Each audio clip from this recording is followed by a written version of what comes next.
Hey, y'all. How's it going?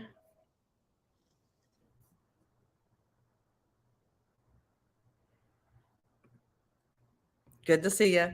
So, like I said yesterday, I don't have the, opening like theme song. So I'm going to just serenade you a little bit. I'm going to create a different version of the opening theme song. Boom, boom,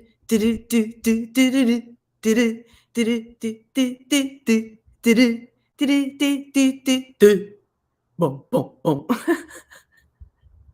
No, there isn't going to be a lot of people here tonight. I realize that. I'm just getting this on the record. So I'm going to go. Welcome to those of you who are here. Welcome to those of you who will watch the replay later.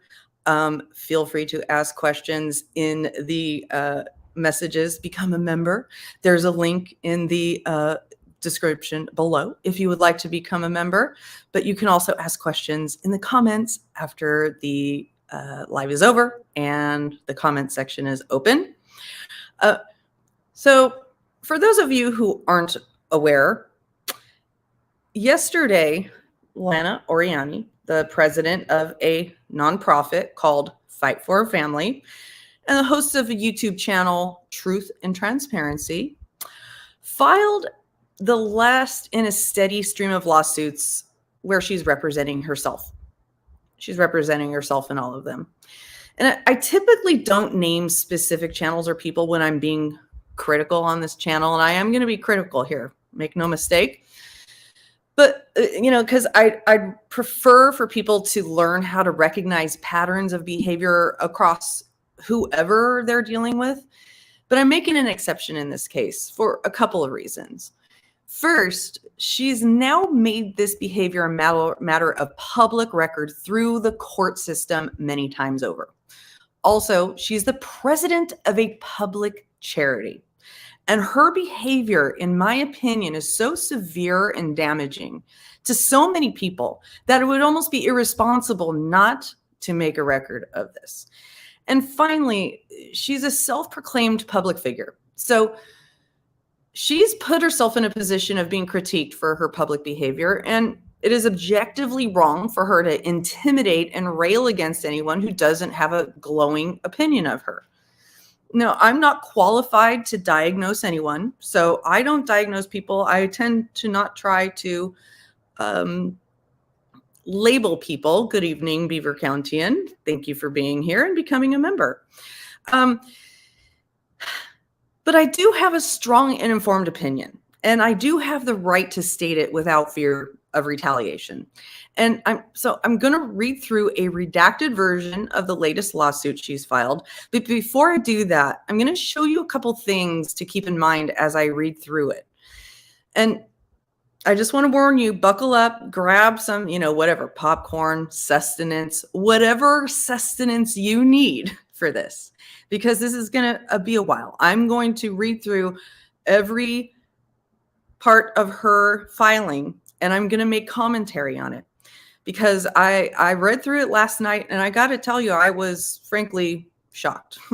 I was shocked at what I saw.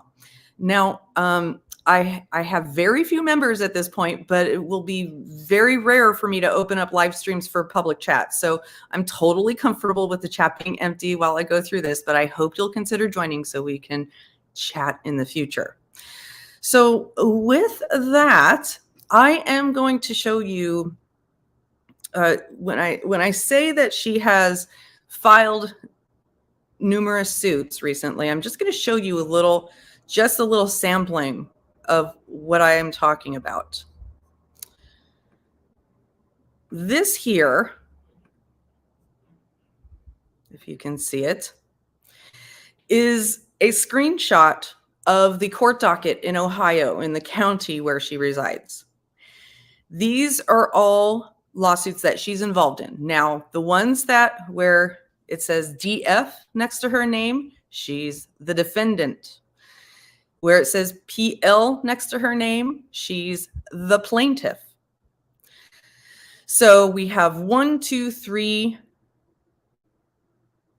4 defendants and 1, 2, 3, 4 plaintiff. What does that say? Who knows? It should be noted that I'm one of the defendants in one of these lawsuits that she has filed. And one of these is a custody battle that that comes up in the filing that she posted yesterday against et al. Now, there's another thing that I think bears notice here.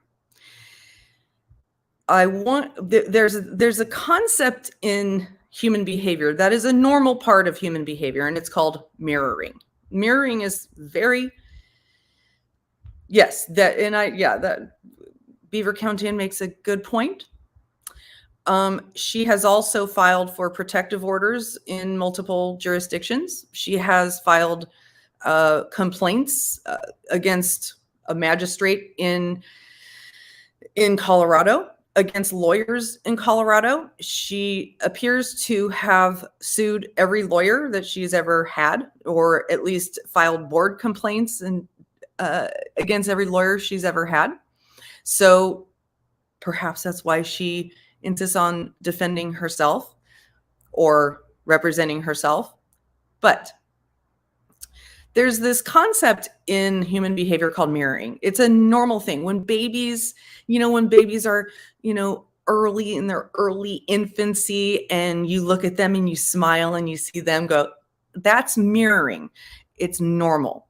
Now, people who have tough childhoods may have been neglected. Maybe they didn't get the benefit of mirroring from other people when they were children. They grow up and they have kind of a skewed perception of themselves, and they develop jealousy. They develop this need for people to see them in the light that they see others. So if they value, let me just make sure I'm not doing anything wrong here. So if they see something that's going on with another person and they want to mimic that or mirror that, they might copy it. But it's called mirroring for a reason, because a mirror is really just a one-dimensional reflection of something. It doesn't really cover, this shirt's a little too big for me. It really doesn't cover all of the aspects of a human being, right? It doesn't cover the complexities of who they are. And so I want to show you the lawsuit that I filed and against her and a few others a number of months ago. And when I show you this, then I'm going to show you the one that she filed. And I just want you to remember the one that I'm sharing that I filed and see if you notice any striking similarities. Now, you may recall that when I said that I've said on my channel that after I filed a lawsuit against people, the harassment stopped. And what ended up happening was after let me just show you this a little bit. I redacted out the names of the other parties other than Oriani, because none of them asked to be brought into this mess, even though I felt legitimate issues with them as well. But you will see that it's formatted in such a way where there's numbered paragraphs, and a lot of the paragraphs start out on information and belief, and it tells like a kind of a narrative. But what you'll see in my complaint is that my complaint, which was actually written by a lawyer and not me, I didn't represent myself, actually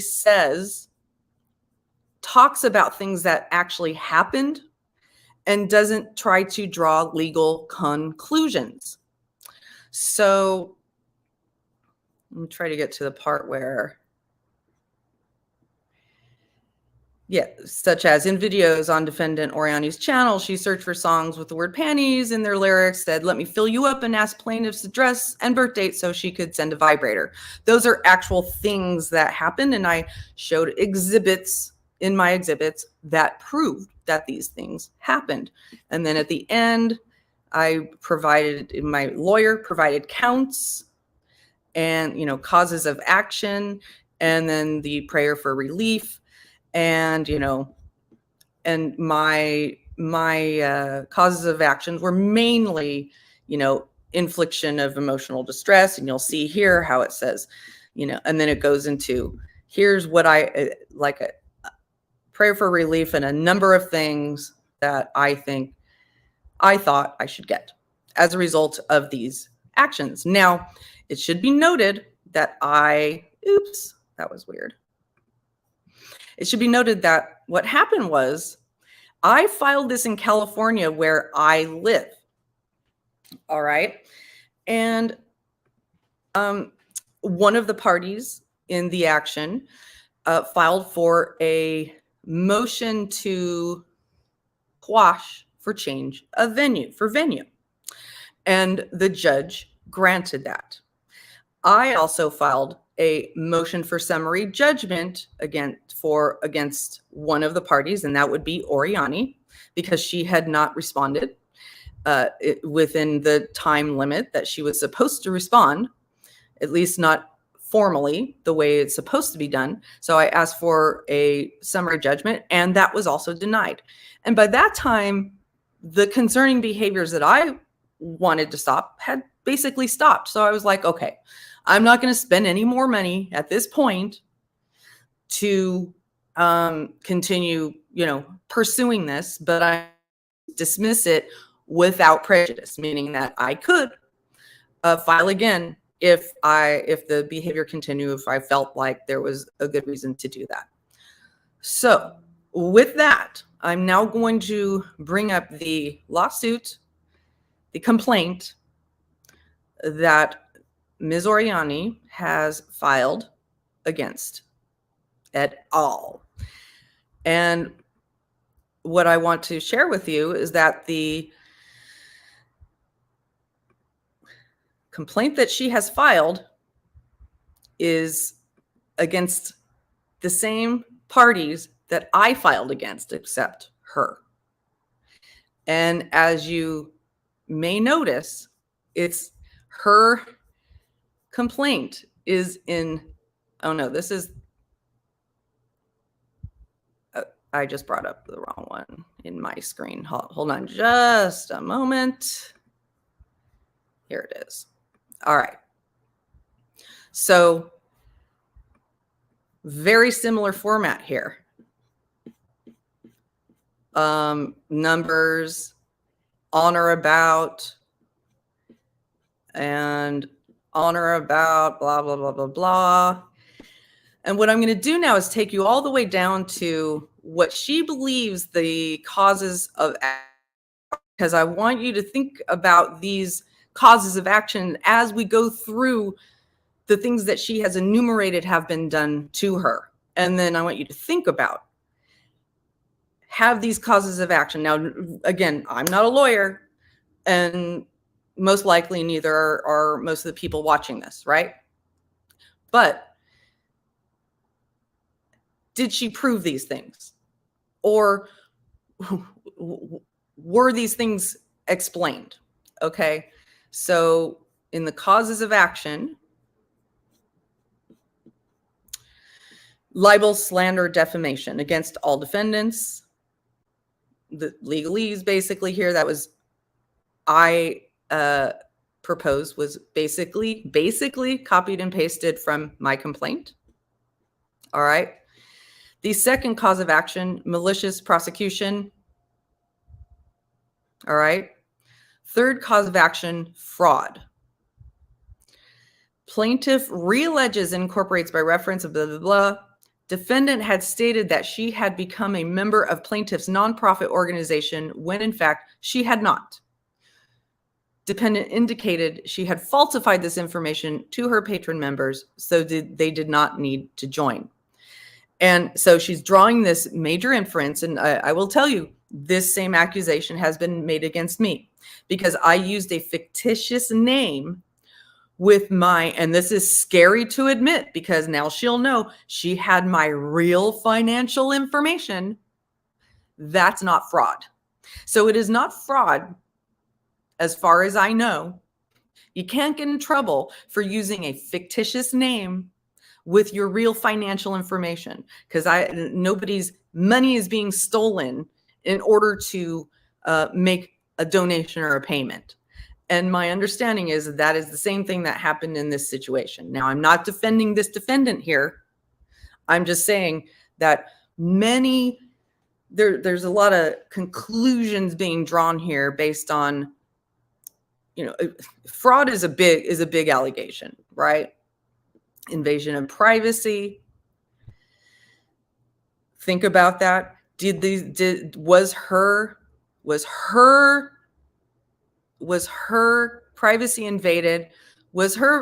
And also think about knowing what you know about this human being. And I'm guessing that a lot of you watching this have watched this closely. Has this person invaded people's privacy? Does she have clean hands in this situation? If a judge were to take a look at this complaint and then look at the regular course of conduct on her channel, where right now she has posted a new booking charge from a background report of somebody most of us have no idea who they are her hands clean in this situation? That is what courts look at. Fifth cause of action, intentional infliction of emotional distress. Whew. Unjust enrichment. And then, again, all of this is very similar. I would venture to say mirrored format as something that was filed against her and others. So I'm not going to read these, the first, just the first legalese. I'm just going to start reading on the facts and background. And I'm going to see if there's anything in chat. Beaver County says, it's curious to me that she's seeking financial remedy in her personal capacity for damages she alleged occurred to the nonprofit, which is not a party to the case. Very interesting. It's also interesting that she tends to say that she's representing herself and she throws in the nonprofit when it's convenient. But my understanding is that a nonprofit, before it can be party of a lawsuit, needs to have approval of all of its board members, and there's no evidence that there's been a board meeting or board vote saying, yes, let's move forward. But I don't know. Her board minutes are not publicly available that I know of, that I've been able to see. All right, facts and background. On or about August 15th, and by the way, I feel that I carefully redacted this. I apologize if I missed anything. I took out people's names. I didn't, and left initials. I did not take out channel names. Okay.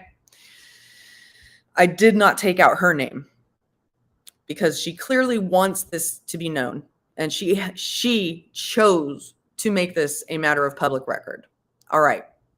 On or about August 15th, I'm going to turn off my camera because now I'm going to be mainly reading. On or about August 15th, 2018, plaintiff joins a private Facebook book group called The Accused, pertaining to the Chris Watts murder case. All right. So now all of us, we already understand that she's just starting to tell a story. That's not an allegation, right? There's nothing wrong with anybody joining a Facebook group. On or about August of 2018, defendant W moderated numerous Facebook groups that were for true crime discussions surrounding the Christopher Lee Watts case, none of which were called accused. Okay. And that matters how? I don't know. 7. On or about April of 2019, defendant W began her own Facebook groups that were for the purpose of conducting discussions surrounding the Christopher Lee Watts case. Okay. Great. Maybe she thinks she's laying a foundation, but I don't know how any of this matters. What is being alleged here? 8, on or about May 19, 2019, Defendant W started her YouTube channel, Unmasked Syndicate, which uses Defendant Unmasked LLC's business license. 9, on or about August of 2019, Defendant W and Defendant R apply for a business LLC in Erie, Colorado. The paperwork was filled out by business manager JR. Now, a judge or a clerk or a, judge's clerk, whatever, reading this is not going to care, as far as I understand, that the paperwork was filled out. What she's trying to, I believe, lay foundation for is that these people work together. They are business associates. And I believe that the theory of her case is that these people all came together and conspired to come against her. And you tell me, does she make this case in this complaint? 10, on or about November 11th. Did I read that last one? Yeah. On or about November 11, 2020, plaintiff started a private Facebook group, Shazam What a Day. Now, put a pin in that. Shazam What a Day. What was Shazam? She started this Facebook group on or about November 11, 2020. Shazam is a corpse filtered mockery of Shanann Watts. Okay? Shazam What a Day. Where plaintiff would present her research as it pertained to the discovery of the Christopher Lee Watts case. Defendant W and R admitted in the winter of 2021 that her employee and co-host TS had a mole in plaintiff's private group. All right. Is that illegal to have a mole in a group? It's certainly annoying. It may be shady, but I don't know if it's illegal. On or about November 16th, 2020. Oh, and remember, she said she started a group where she put research about Shazam What a Day. All right. On or about November 16th, 2020, upon information and belief, Defendant W and Defendant R began researching plaintiff as well as paid the defendant's business associate, L. Mick, to befriend, quote, send explicit videos, and join plaintiff's Facebook group, Shazam What a Day.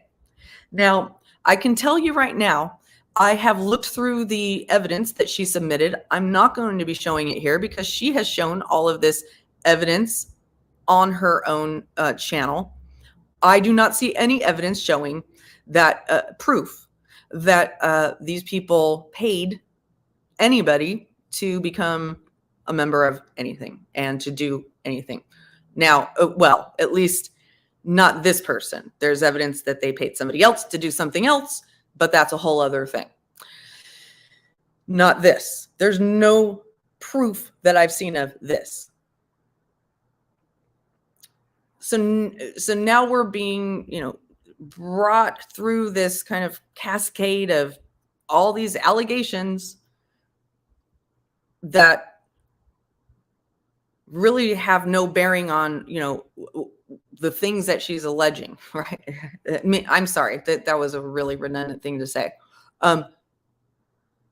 That really don't go to the causes of action, right?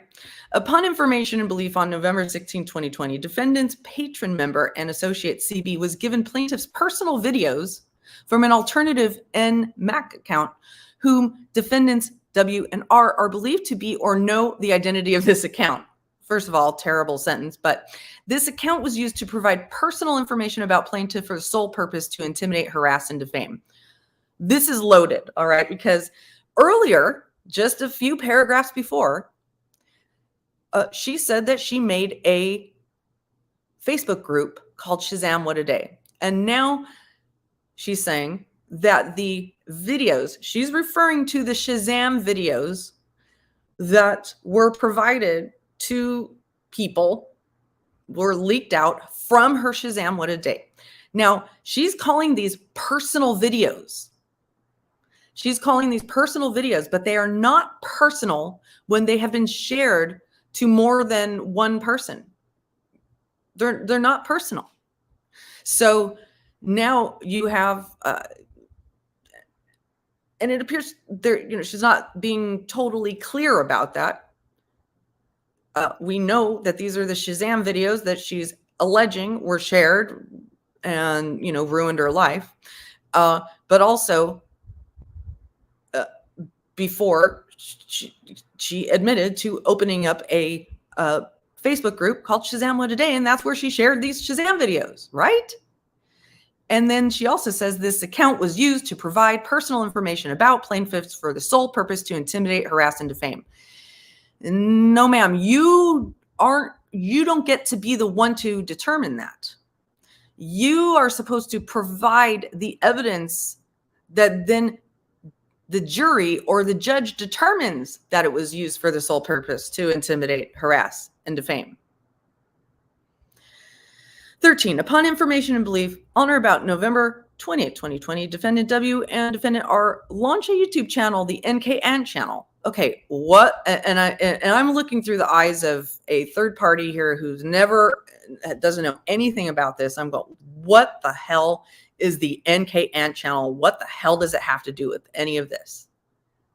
With the help of business associate L. Mick, Defendant W, knowing that this YouTube channel does not belong to plaintiff, put out information in February and March of 2021 to her patron VIP members that plaintiff was involved in the NK Ant channel. All right, so shadiness, rumors. There's a bunch of rumor mongering, right? There's a bunch of allegations being thrown around in the background. Does this go to a cause of action? On or about November 25th, 2020, Defendant W reaches out to Elmick to inquire about her involvement in startup of the NK Ant channel. Elmick admits to her involvement and claims that a woman by the name of NC asked her to create the NK Ant channel. And by now, if I'm a judge or a clerk, I'm going, who cares? Get to the point, ma'am. So what she's basically trying to say is, they admitted creating it, but I was accused of creating the channel.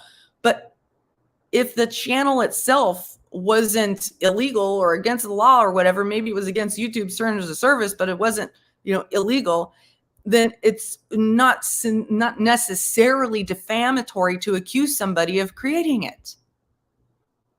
It's a big so what, in my view. On or about November 27, 2020, plaintiff begins a friendship with AP, whom the plaintiff knew from September 2018. Now, remember these dates now, okay? On or about November 27, 2020, plaintiff begins a friendship with AP, whom the plaintiff knew from September of 2018, as both were members of the accused private Facebook group. 16. On or about December 1, 2020, plaintiff gives full access to AP by granting AP with the plaintiff's password for her Facebook account. Now, it's not illegal to do that, but look at the behavior here. Look at the behavior. November 27, 28, 29, 30 days has September, April, June, and November. 31. 5 days. No. 4 days later, 28, 29, 30, December 1. 4 days later, she's giving full access to her Facebook account? What? Okay. 17. On or about December 20th, 2020, plaintiff was put into contact with Jays for Justice podcast owner JY through AP for the purpose of going on Jay's YouTube channel to discuss the Chris Watts case. Okay. 18. On or about December 29th, 2020, plaintiff appeared for the first time on a YouTube live stream broadcast, Jays for Justice, as a panel guest to discuss the Christopher Lee Watts case publicly. So she's basically, I guess, establishing this is the first time I was ever live on YouTube. And it was on Jays for Justice panel. And it was because AP, this new friend that I just gave complete access to my Facebook account, introduced me to this person. All right. What does that have to do with anything? 19. On or about December 31, 2020, known business associate defendant WRCB used his public YouTube channel to live stream plaintiff's personal Snapchat videos. Plaintiff had never spoken to CB nor gave CB permission to play any videos concerning the plaintiff at that time. Once again, you have several paragraphs before admitted to having a private group called Shazam What a Day.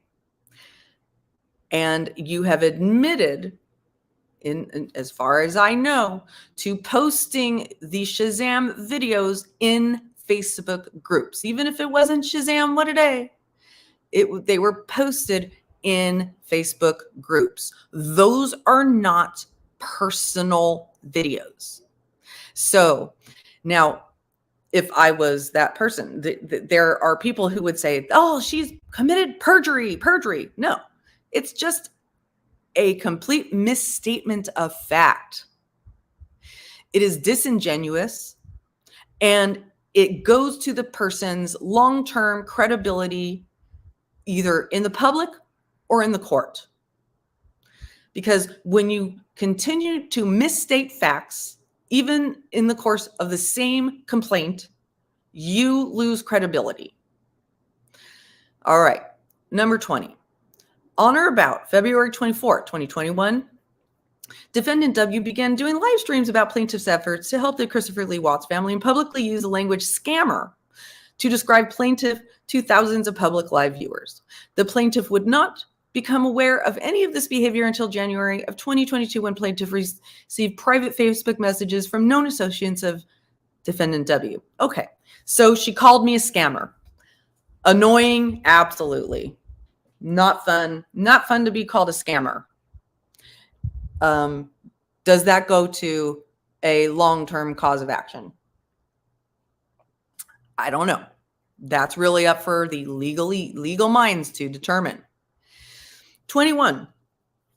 On or about February 24, 2021, plaintiff began setting up business appointments to legally set up a nonprofit as well.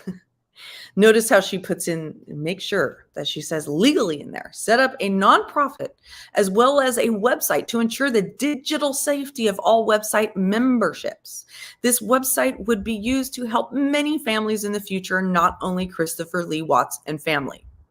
I personally call that claim into question about how these families have been actually helped. In my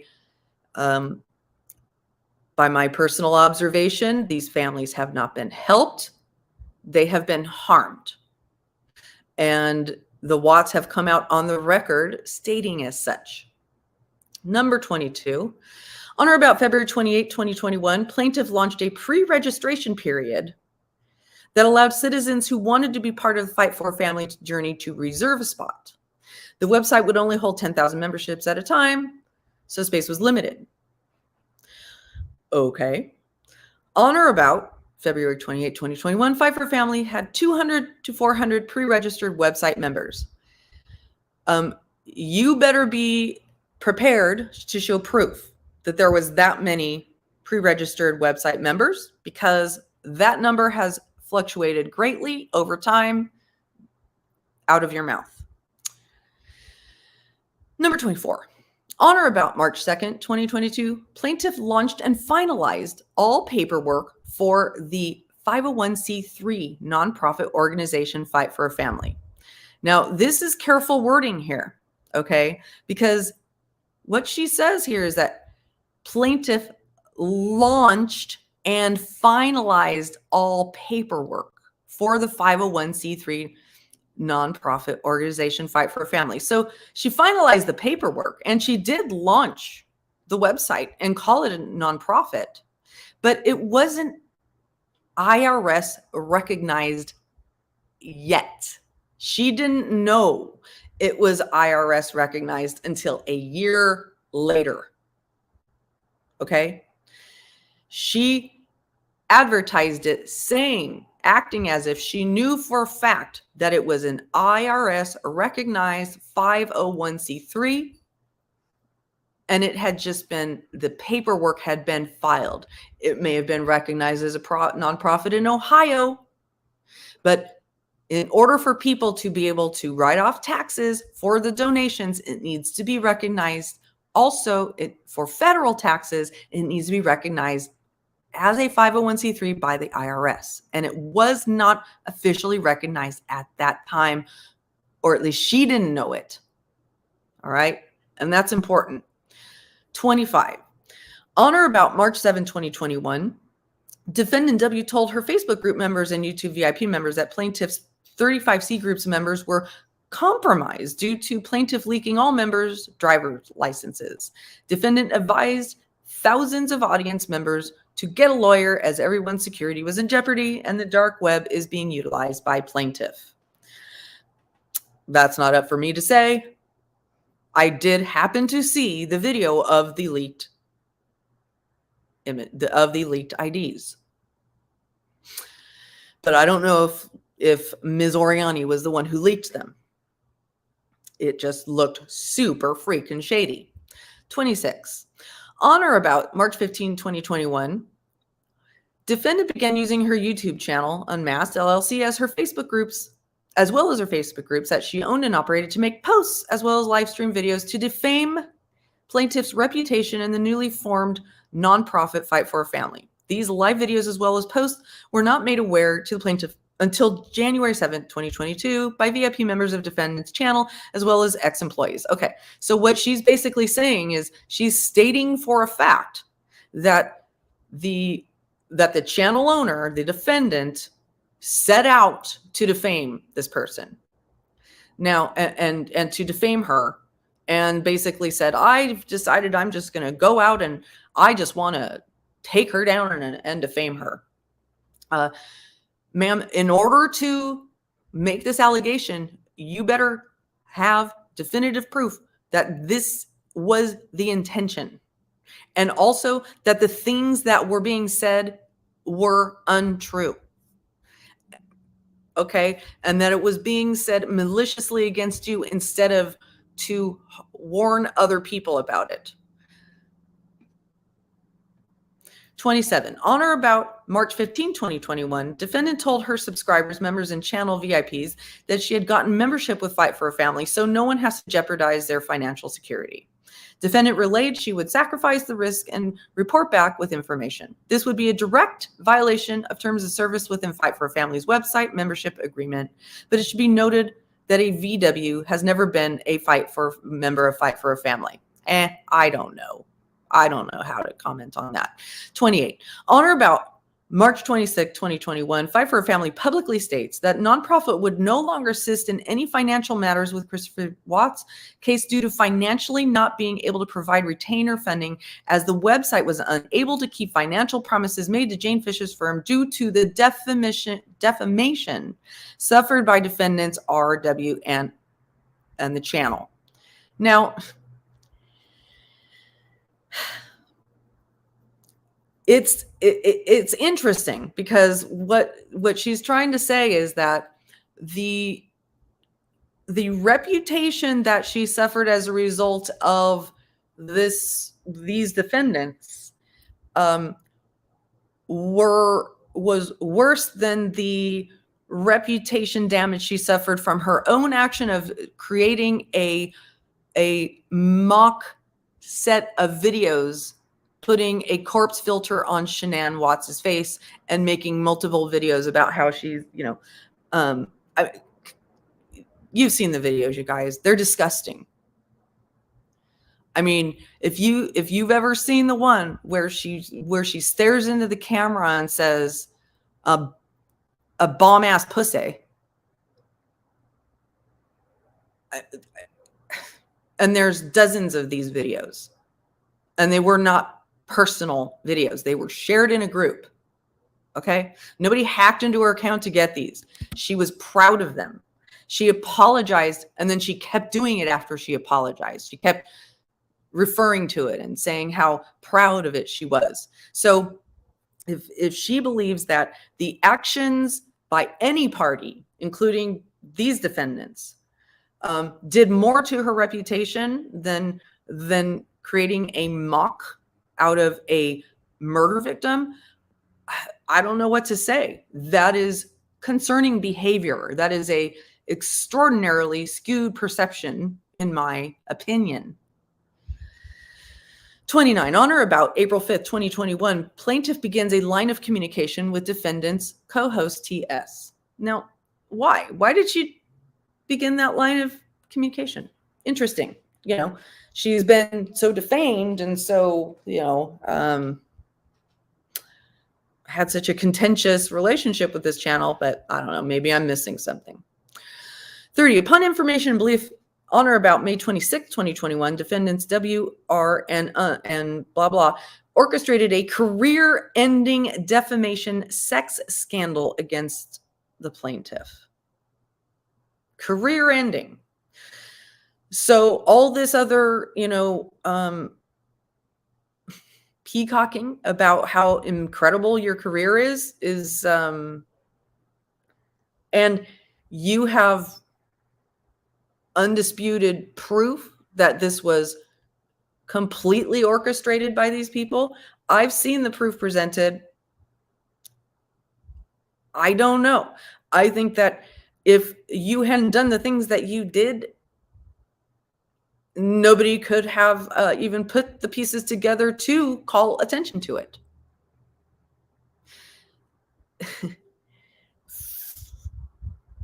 31.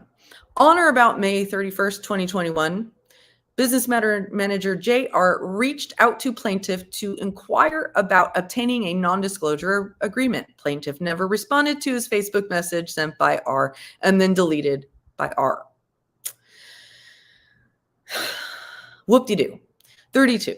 On or about August 3rd, defendant R used an alternate account, John Head, to communicate with plaintiff. This account sent a video that was only located by link on DTOS in the About section, and defendant R wanted plaintiff to play this video on her YouTube channel.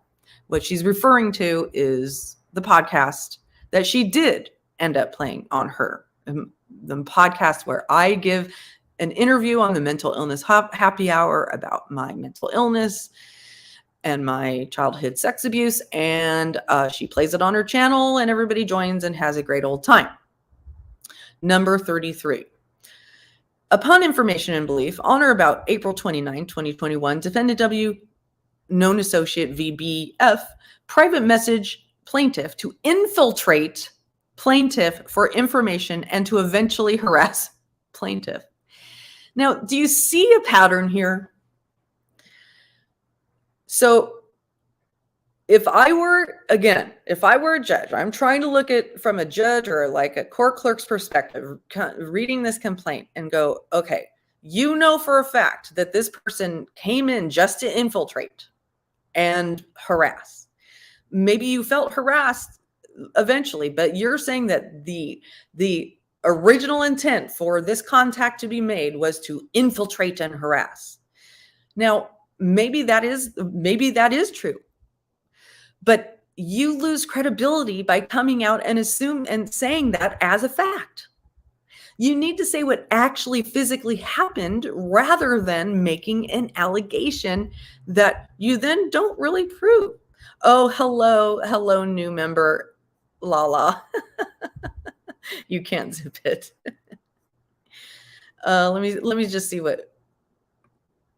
During my interview of the Watts, they told me she finalized the nonprofit by forging their digital signatures. I asked her about their allegation, and her response was, "Fuck you." So there's that. Yeah.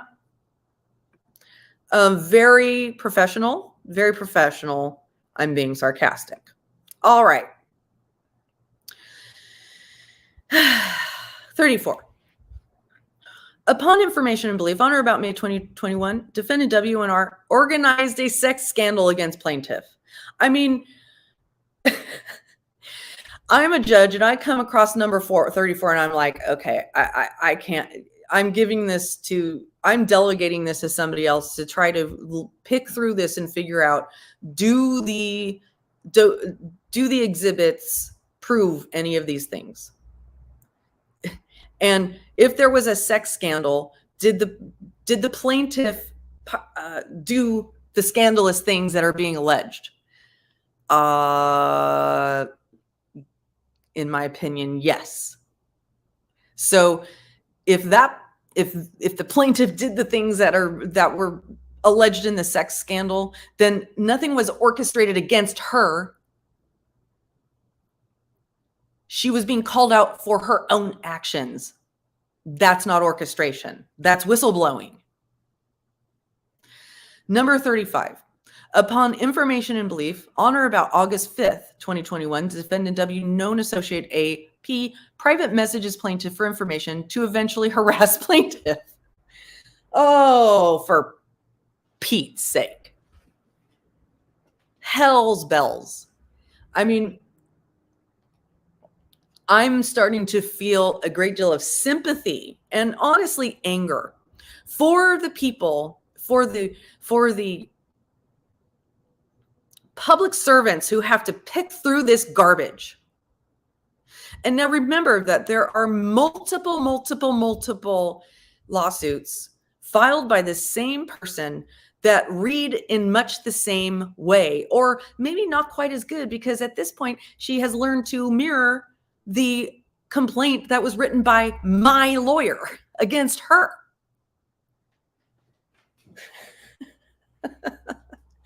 $36. On or about August 6, 2021, defendant W Facebook messages plaintiff. This would be the first communication between plaintiff and defendant as far as the plaintiff knew. Upon information and belief, both defendant W and R use alternative accounts on social media to communicate anonymously with citizens as well as YouTube creators for the purpose to harass, intimidate, threaten, and mental distress plaintiff and citizens. I don't think mental distress is a legal term or even a term in the mental health field, but I could be wrong. But again, it's just another massive allegation that I read through all the evidence submitted. I don't see it. 38. Upon information and belief, defendant uses burner phones and Google phone numbers to communicate with citizens as well as YouTube creators. Great. Shady, but illegal? No. Is that against the plaintiff? No. 39. On or about August 15th, 2021, plaintiff gave defendant W information. Okay, now we jump to August 15th, and she's under the belief that all these things are happening to her. She believes that maybe these people are involved in orchestrating a sex scandal, or maybe she doesn't really quite know it quite yet. But there's all this stuff going on, and now plaintiff gives defendant information that she had requested over a phone call between the two parties that pertained to a trailer made by the plaintiff from her private Facebook group. This information pertained to AP, whom the plaintiff knew as a web sleuth and a past friend of the plaintiff. Now, that is a confusing as fuck statement. It's confusing as fuck. Nobody who has been outside of this situation is going to know how the hell to figure out what any of that means, or how it matters. 40. On or about August 28, 2021, plaintiff was approached yet again by defendant R to initiate non-disclosure agreement. Plaintiff finally agreed. So why did the plaintiff agree? Why did the plaintiff agree? Defendant R sent an email containing the non-disclosure agreement between J.A. and Lana Oriani. This was signed by plaintiff on the same date. Defendant R purposely misled plaintiff by sending the non-disclosure agreement as J.A., leading the plaintiff believe this was his government-issued first and last name. Okay. I just have to put a pin in this here and say something. This woman has filed multiple lawsuits using her old address where she was evicted from. All right.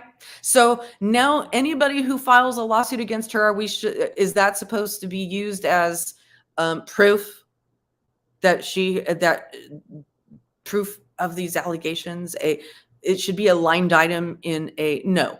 It just goes to credibility. And with every line, the credibility goes down. Now, I'm not saying that I'm not saying that the other party didn't do some of these things. I don't know. But this complaint on its face will not get any job done except to put a narrative on a record that this plaintiff wants on the record and reads like gobbledygook. Okay? Wasting precious time. Number 41. On or about October 28, 2021, defendant wanted all of plaintiff's messages between the co-host TS and the plaintiff. This was the sole purpose for defendant R obtaining a non-disclosure agreement with the plaintiff. The plaintiff declined to give any material to defendant R pertaining to TS as requested. So she's basically saying they wanted to be shady. I didn't want to be shady. That was the only reason they wanted it, was to be shady. And I didn't want to be shady. Okay. Then why'd you get in the non-disclosure agreement? Number 42.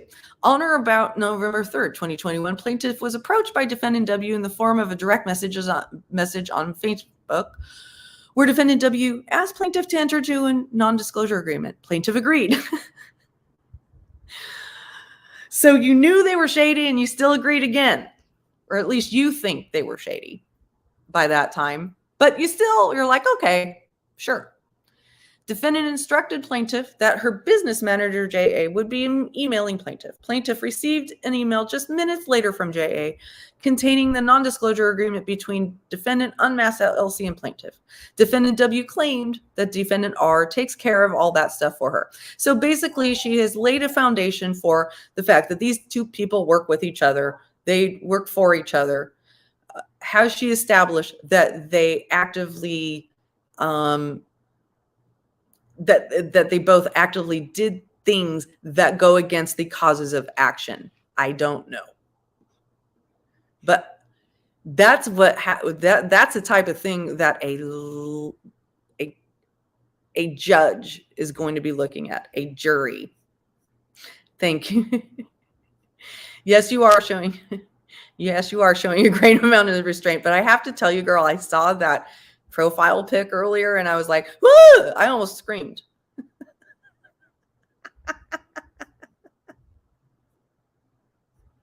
Yes. Oh my God. I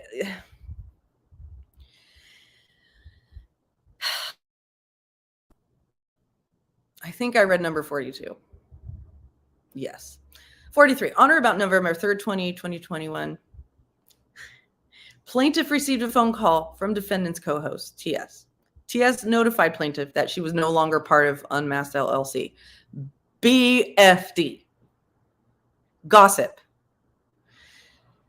If anybody wants to make a tally of how many of these line items are gossip, let me know.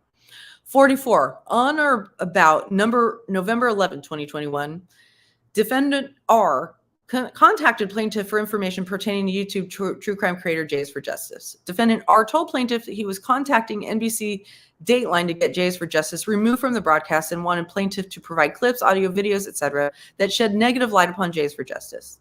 Plaintiff declined and advised defendant R to not engage in this behavior, but rather focus on obtaining interviews for defendant W and the channel he manages. Oh, aren't you noble? Aren't you a noble plaintiff? Because that was a super shady, shitty thing to do.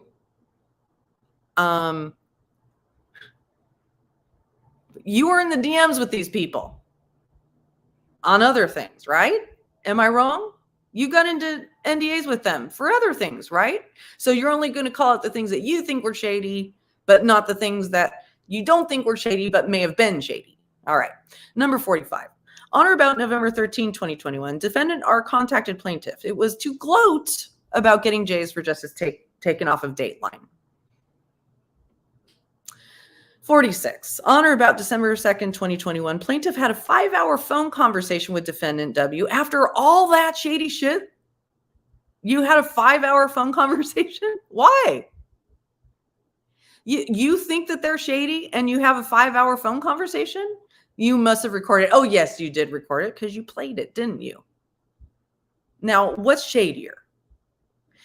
In this phone conversation, plaintiff advised and provided much evidence and information that her business manager, defendant R, as well as other employees or volunteers of defendant, were involved in a behind-the-scenes real-life behavior that involved threatening, doxing, harassing, intimidating, and blackmailing. Every single one of those behaviors are displayed publicly on the plaintiff's channel, you guys. Threatening, doxing, harassing, intimidating, and blackmailing is almost a daily occurrence. So if those things were happening by the defendant in this matter, that's shitty. But it is also shitty for it to be done publicly on this person's channel, and then for her to make a how many page? 20-page complaint out of these kinds of allegations. Allegations that she participates in nearly every day against other people. All right? I am a witness to it. Many other people are a witness to it. Many other people are victims of it. Many other people are subjects of complaints of it.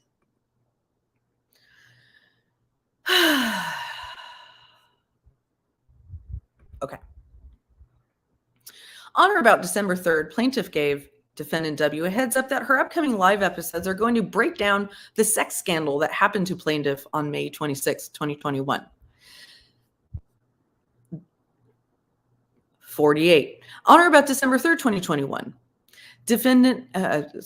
plaintiff blocks defendant R on Facebook Messenger application. So do you think it's super important to the judge that you are the one that blocked and the date? How does that go to the cause of action? 49. On or about December 3rd, 2021, plaintiff blocks on Facebook private messenger application defendants W and R, business associate KT, also known by screen name blah blah. Now, okay, wow, you're the cock of the walk. You blocked them. Woo! I broke up. They didn't break up. I broke up. The judge doesn't give a shit. Okay?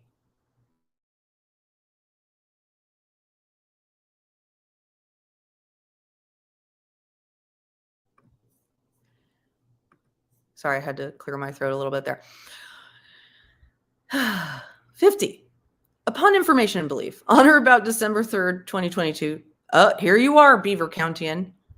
Associate JP, journalist of the Beaver Countian, contacted Penn State Beaver in attempts to have plaintiff removed as a guest speaker at Penn State Beaver for the Criminal Justice Club. If you're still here, Mr. Beaver, you are welcome to. Okay, let's see. This is your rebuttal. I am not their associate, and I did not call to prevent her from being a speaker. That said, my reporting shows that PA State Police and Beaver County District Attorney did call the university about her. Oh, okay. So they were called about her, but it wasn't by you.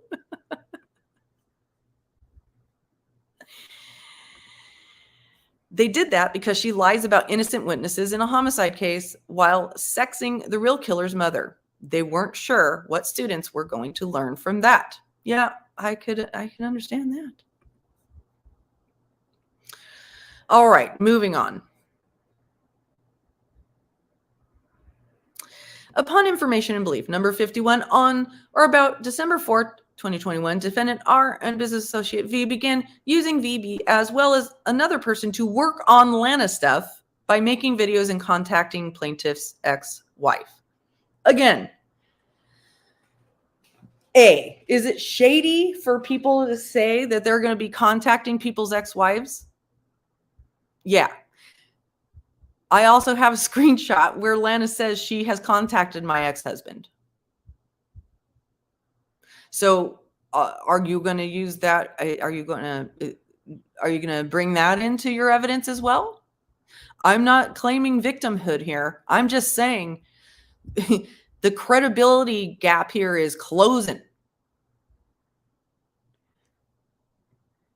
52. Defendant Unmasked LLC business associate VB was given the green light by defendant R to begin hashtagging on a daily online terrorizing of plaintiff through pre-recorded videos as well as online broadcasts on YouTube that referred to plaintiff as stalker, scammer, predator, cyberbully. Now, what you're saying here is that V was given the green light. VB was given the green light by defendant R to begin hashtagging. Where do you see that? Where is that evidence? You're going to have to show actual evidence of that authorization. 53. Upon information and belief, hashtag Lana Oriani, hashtag truth and transparency, hashtag fight for family were attached to every single video made by the owner VB, which is in excess of 200 to date. The hashtag with those phrases was purposely used so that the plaintiff name would surface those videos when Googled, enhancing the quickness of defamation and character defamation, assassination. I'm sorry. So my recollection is that there were 300. She claimed previously that there were 300 videos to date. So once again, credibility here. Is it 200? Is it 300? And are you saying the hashtag was used with every single one? And shall we count the number of hashtags you've used against every single person that you're mentioning in this lawsuit, ma'am? All right. Number 54. On or about December 11, 2021, defendant W's friend and known business associate defendant MC is featured heavily in plaintiff's episodes between December 2nd, 2021 and December 11, 2021. Upon information and belief, Ms. C agreed to set up the sex panel that was so ordered by defendants R and W. Wow. Now, she did put the upon information and belief, but where's the information?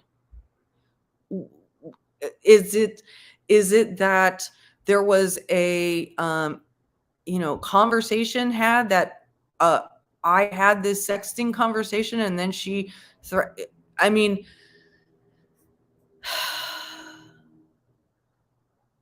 $55. On or about December 2021, December W messages plaintiff and states the following: I'm launching some new shit and can't waste any more time on this Watts drama fallout that's years old. I'm paying lawyers to spend their time getting involved in document so I don't have to. Every false claim, every defaming comment. This would be the exact opposite to what she testifies to under an oath on January 14th. And wow.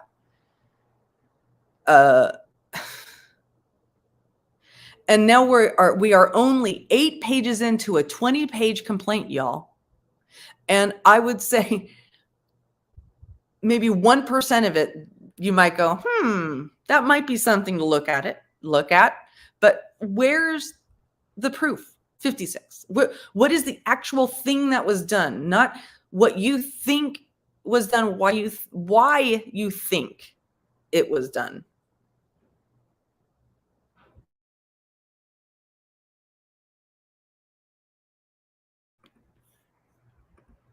Okay. 56. On or about December 28, 2021, defendant's business associate GT, aka KT, produces 2 videos titled Own Your Shiz. Excuse me. And this one is for you from Anyanka. This video was designed to threaten, intimidate, and trigger plaintiff at the request of plaintiff. Now, it may have threatened, intimidated, and triggered plaintiff, but how do you know it was designed to do that? How do you know that? You have to show that this was designed to do that. I also don't know whether it was designed to do that. But this is why things like this are such a waste of time and why there's such jumping to conclusions. On or about December 29th, 2021, defendant's business associate KT produces a video titled Heavy Word Salad Dressing on the Snide Re-upload. This video was designed to harass and trigger plaintiff. Maybe you did feel harassed. Maybe you did feel triggered. Was it designed to do that? I can't say. You need to show that. 58. On or about December 31, 2021, defendant's business associate KT produces video titled Our Response to Shazam. This video is designed to harass and trigger plaintiff as well as send a message to defendants R and W. Okay. Where does it say that? It may have sent that message. It may have triggered you. It may have felt harassing. Where do you see that it was set out to do that rather than show your behavior? Now, hey, I've had a lot of problems with that channel. So I get it. I get it. But you have to show this in your lawsuit. You have to show the intention. You have to show why they're doing it. You have to bring it to a cause of action. 59. On or about January 3rd, 2022. Defendant W participates in a newly formed three-way Facebook Messenger group between herself, CB, and VS. Plaintiff was not made aware of this Facebook group messenger chat until May 11, 2022, when CB emailed plaintiff a copy of the entire message thread. Please see Plaintiff Exhibit BL. Yeah, what a upstanding character that CB is, sending the entire message thread. 60. On or about January 3rd, 2022, defendant W has a memorandum put together that is titled Operation Takedown Lana by business associate VS. Please see Plaintiff Exhibit O. Now, I'm going to tell you this, all right? I went and looked at this Exhibit O, and I did not see a title called Operation Takedown Lana. I saw a memo written by a lawyer with a briefing to a client. Okay.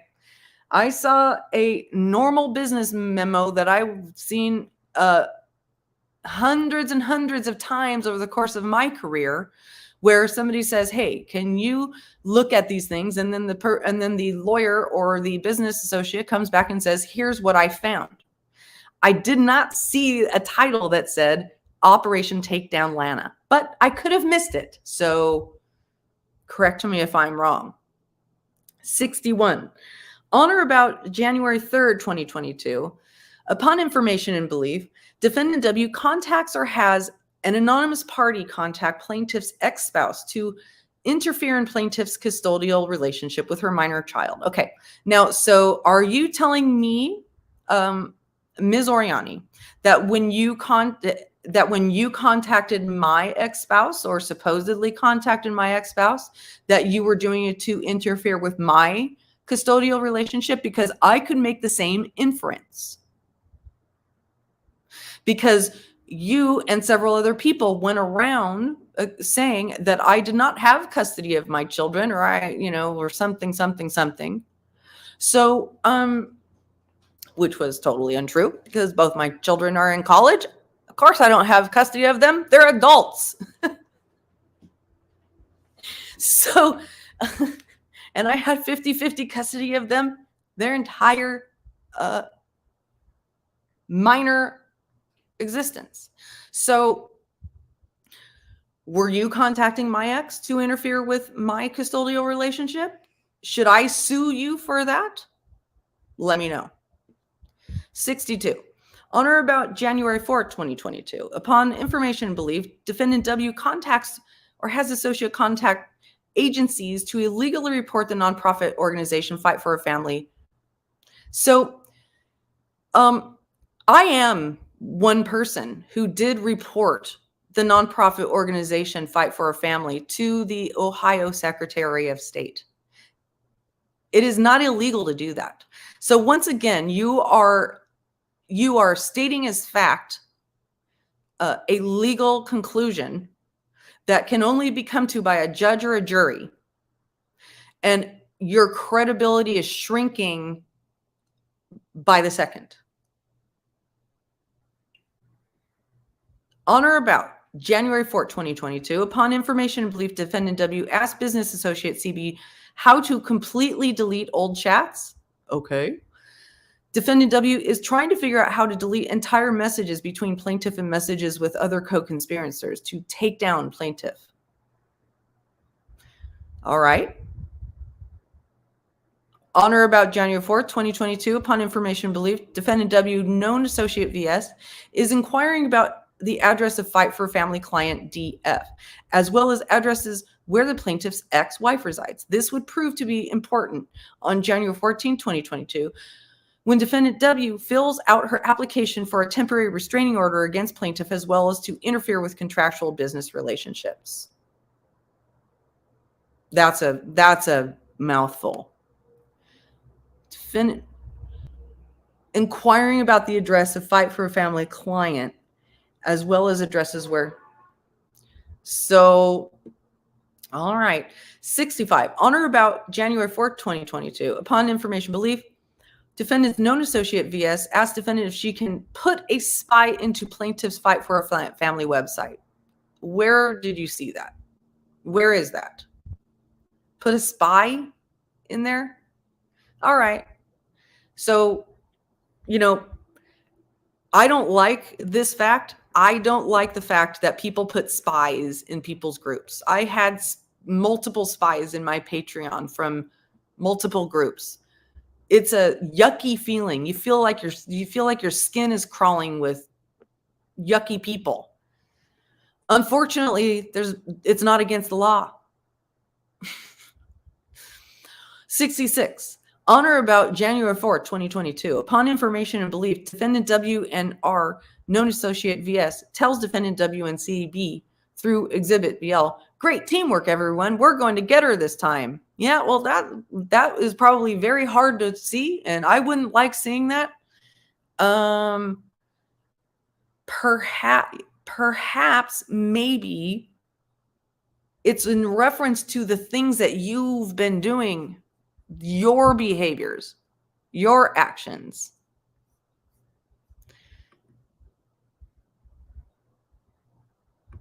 All right.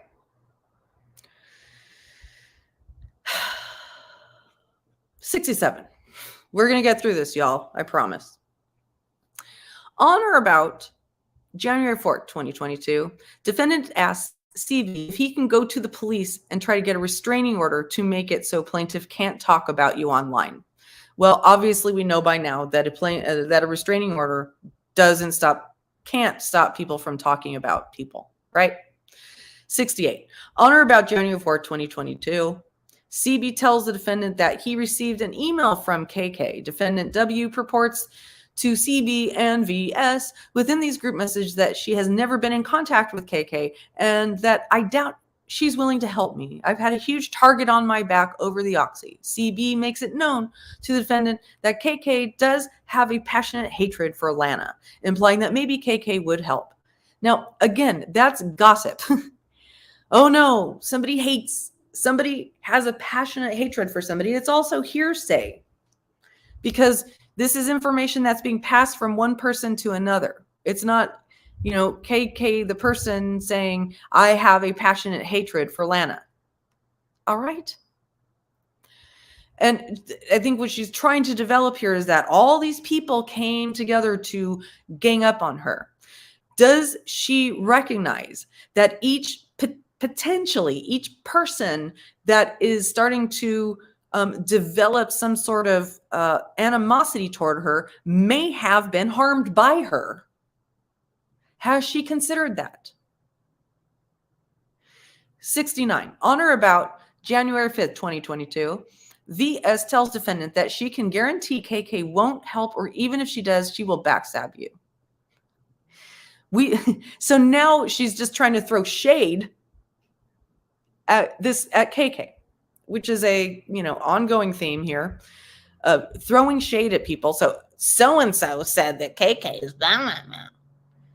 Okay, what does that have to do with the causes of action?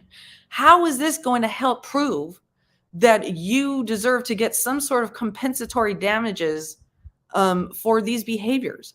You deserve to get compensatory damages for people gossiping about you. Yeah, it sucks, but you're a public figure. People get to gossip about you now.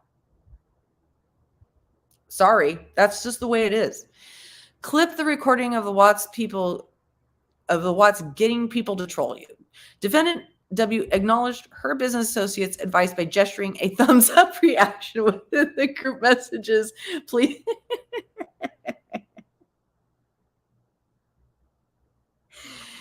So they all agree to trolling. Yeah. Yep, it sucks. Unfortunately, on YouTube and in the world, trolling isn't against the law until actual illegal behavior is done in the name of that trolling. 70. Upon information and belief, defendants R and W begin working with KK without the knowledge of defendants' other known associates. Okay. 71. On or about January 6, 2022, CB edits and creates on behalf of the defendant W a harassing video for the purpose to trigger plaintiff. I mean, where is this video? What video? Do you have I didn't see this video in the exhibits. What video you're talking about, and how do you know it was to trigger plaintiff? You may do know that, but it's not in the exhibits. 72. Upon information and belief, on or about January 6, 2022, defendant W tries to go to Broomfield court, but due to weather is unable. I'm sorry. What does she expect? That the judge will be like, oh yeah, that is vital. That is vital information that the defendant tried to go to.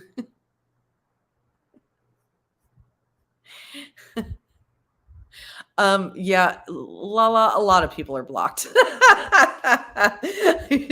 I mean, sorry.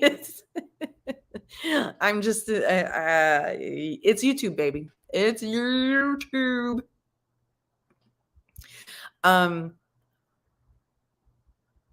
Let's see. Sorry. I wasn't done laughing at that number 72. Oh, darn, she wasn't able to go. She did try to go. She did try to go on that very crucial day of January 6th in the timeline. It's an incredibly crucial date in the timeline, but she didn't get to go.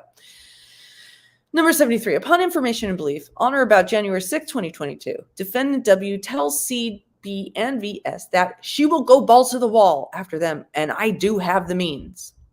All right, maybe shows a little bit of intent there,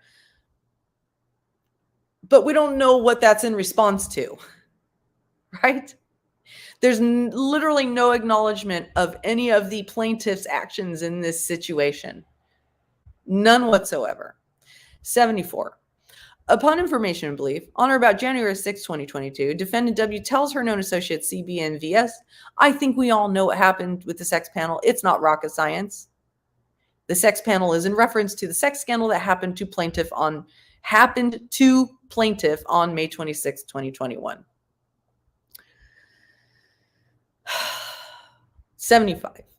Upon information and belief, on or about January 6, 2022, defendant W within minutes states to her known business associates, I haven't even watched that panel more than a few minutes because I didn't want to give it a view.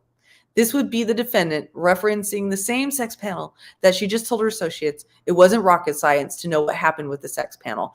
Those two statements do not conflict with each other. And anybody reading this on its face can see that those two statements do not conflict with each other. You cannot watch what happened on that panel and know that somebody in the background was being dirty in the DMs, which was in fact happening.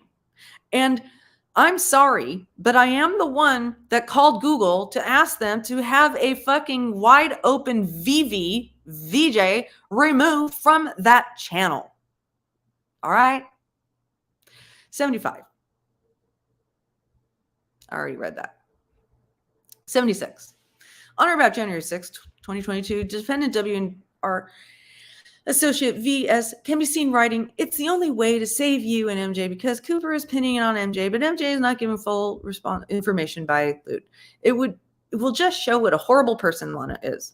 Then shares with the defendant and CB the link that CB created for a live YouTube broadcast to attack plaintiff. That is the most confusing.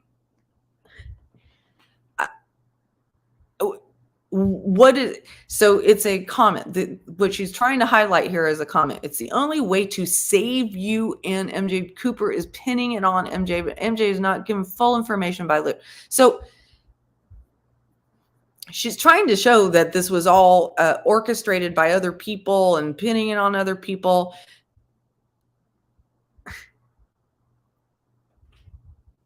The behavior happened. The sex panel was just a reflection of the behavior that happened, okay? The sex panel was a whistleblowing effect on the behavior that was being shown by the plaintiff. Full stop. 77. On or about January 6, 2022, within minutes, defendant writes a message thread to CB. "I really think we all need to put differences aside for a good cause to optimum effectiveness." So basically, she's quoting a message written by a defendant saying, "Let's come together because we all need to come together to make sure this doesn't keep happening, whatever. There's nothing on its face wrong with that message. 78. On or about January 6, 2022, just an hour after previous communication, defendant W asked CB, "Can you trace an account, Keaton?" My understanding is that Keaton is with 3 E's, girl. And isn't that your boo? Okay, anyway. Defendant W supplies C, oops, forgot a redaction, sorry, with a screenshot for CB. Okay, people are being traced. I know that plaintiff traces people. Plaintiff just posted a background report of somebody that she literally obviously just pulled because it shows an arrest record from September. So if that is actually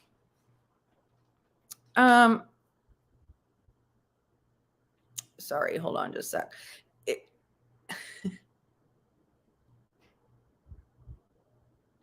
If it's wrong to trace accounts, and it's so wrong that it needs to be put into a complaint, then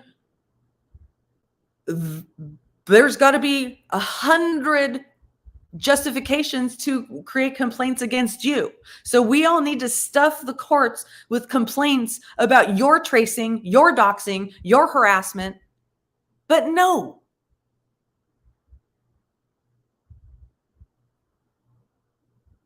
Because we know it's going to just keep happening until something else is done. 79.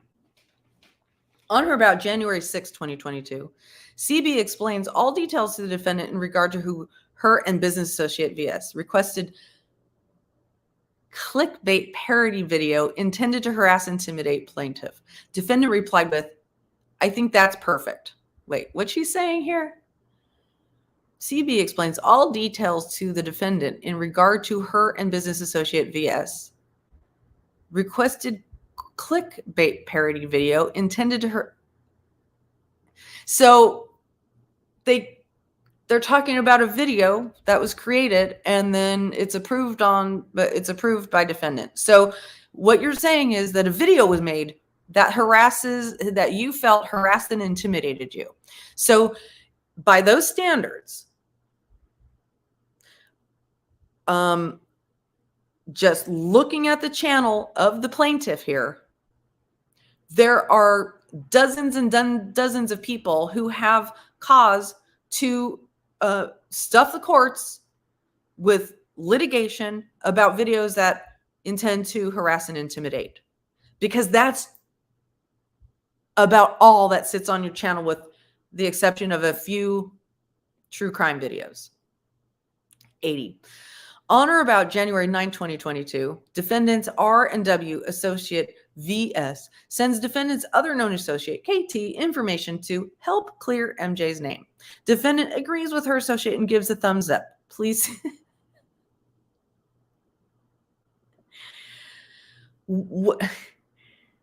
So this is basically a sounding more like a high school girl saying, look, this is all proof that all these people ganged up against me. 81. On or about January 9th, 2022, defendant's WNR, business associate, the Grim Truther, aka KT, uploads 2 videos to her YouTube channel called Squat with a Family and Cut the BS Shazam. These videos were designed and at the direction of defendant W and for the intent to trigger, defame, and harass plaintiff. That's a mouthful. Where's the proof? When you say that it was at the direction of the defendant, it may have been with the support of the defendant, their friends. The direction? How do you know that? How do you know it was the intent to trigger, defame, and harass? That is a legal conclusion. 82. And you're not a lawyer. 82. Let me just make sure everybody's okay.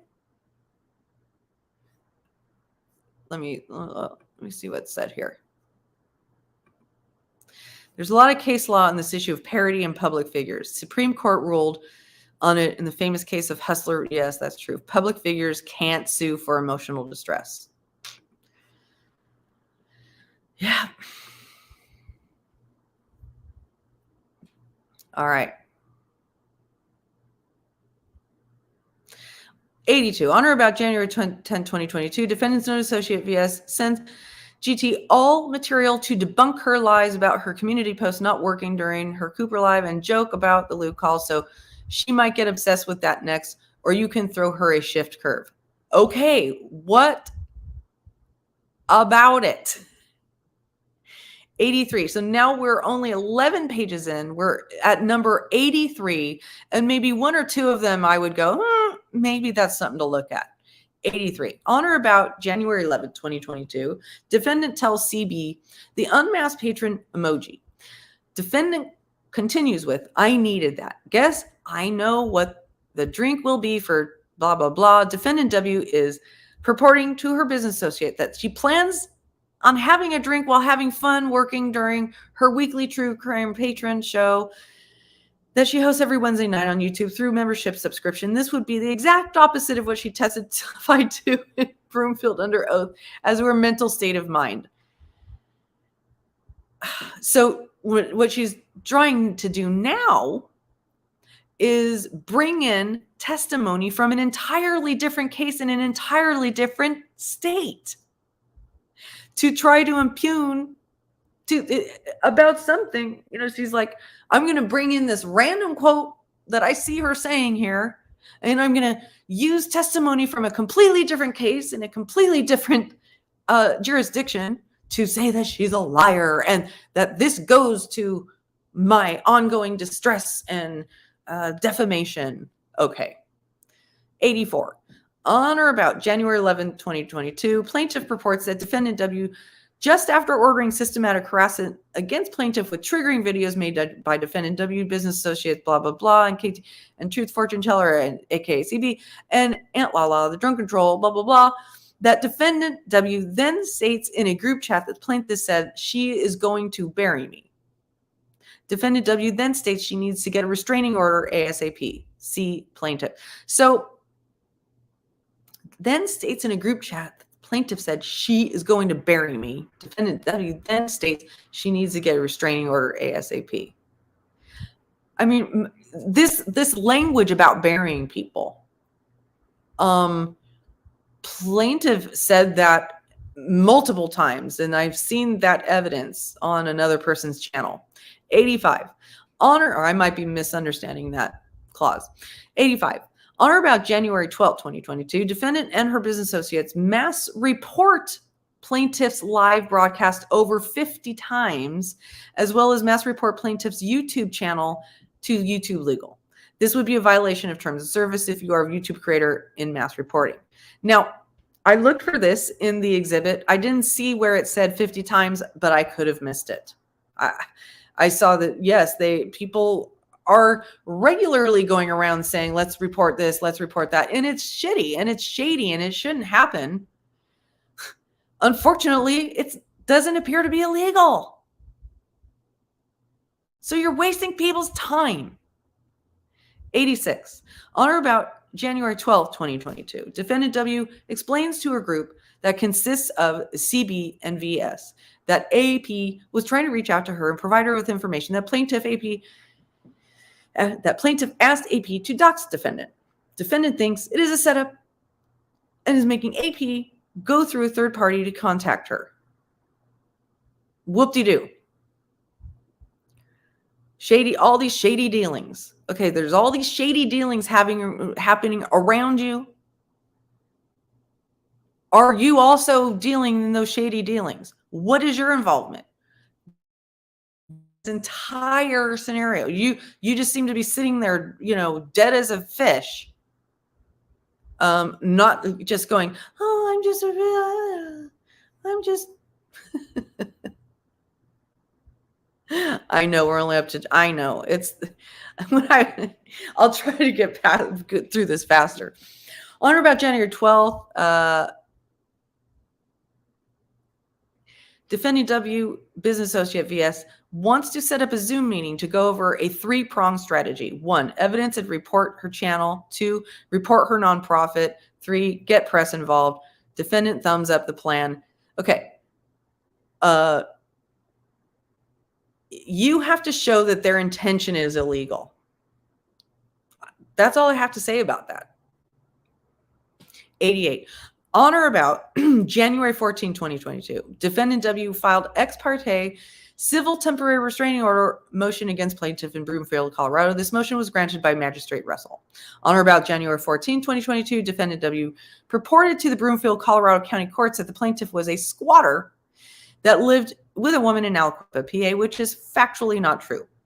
Plaintiff purports that this was done solely to cause Ms. DF issues with her housing facility. How do you know that? You're once again putting stuff in here that you're going to be asked to prove, and you can't. 90. On or about January 14, 2022, Defendant W contacted a private processor server to serve plaintiff at her home residence. 91. On or about January 14, 2022, upon information and belief, Defendants W and R told business associate LH that plaintiff would be served on a public live plan to trigger plaintiff. Now, I'm going to read the next one.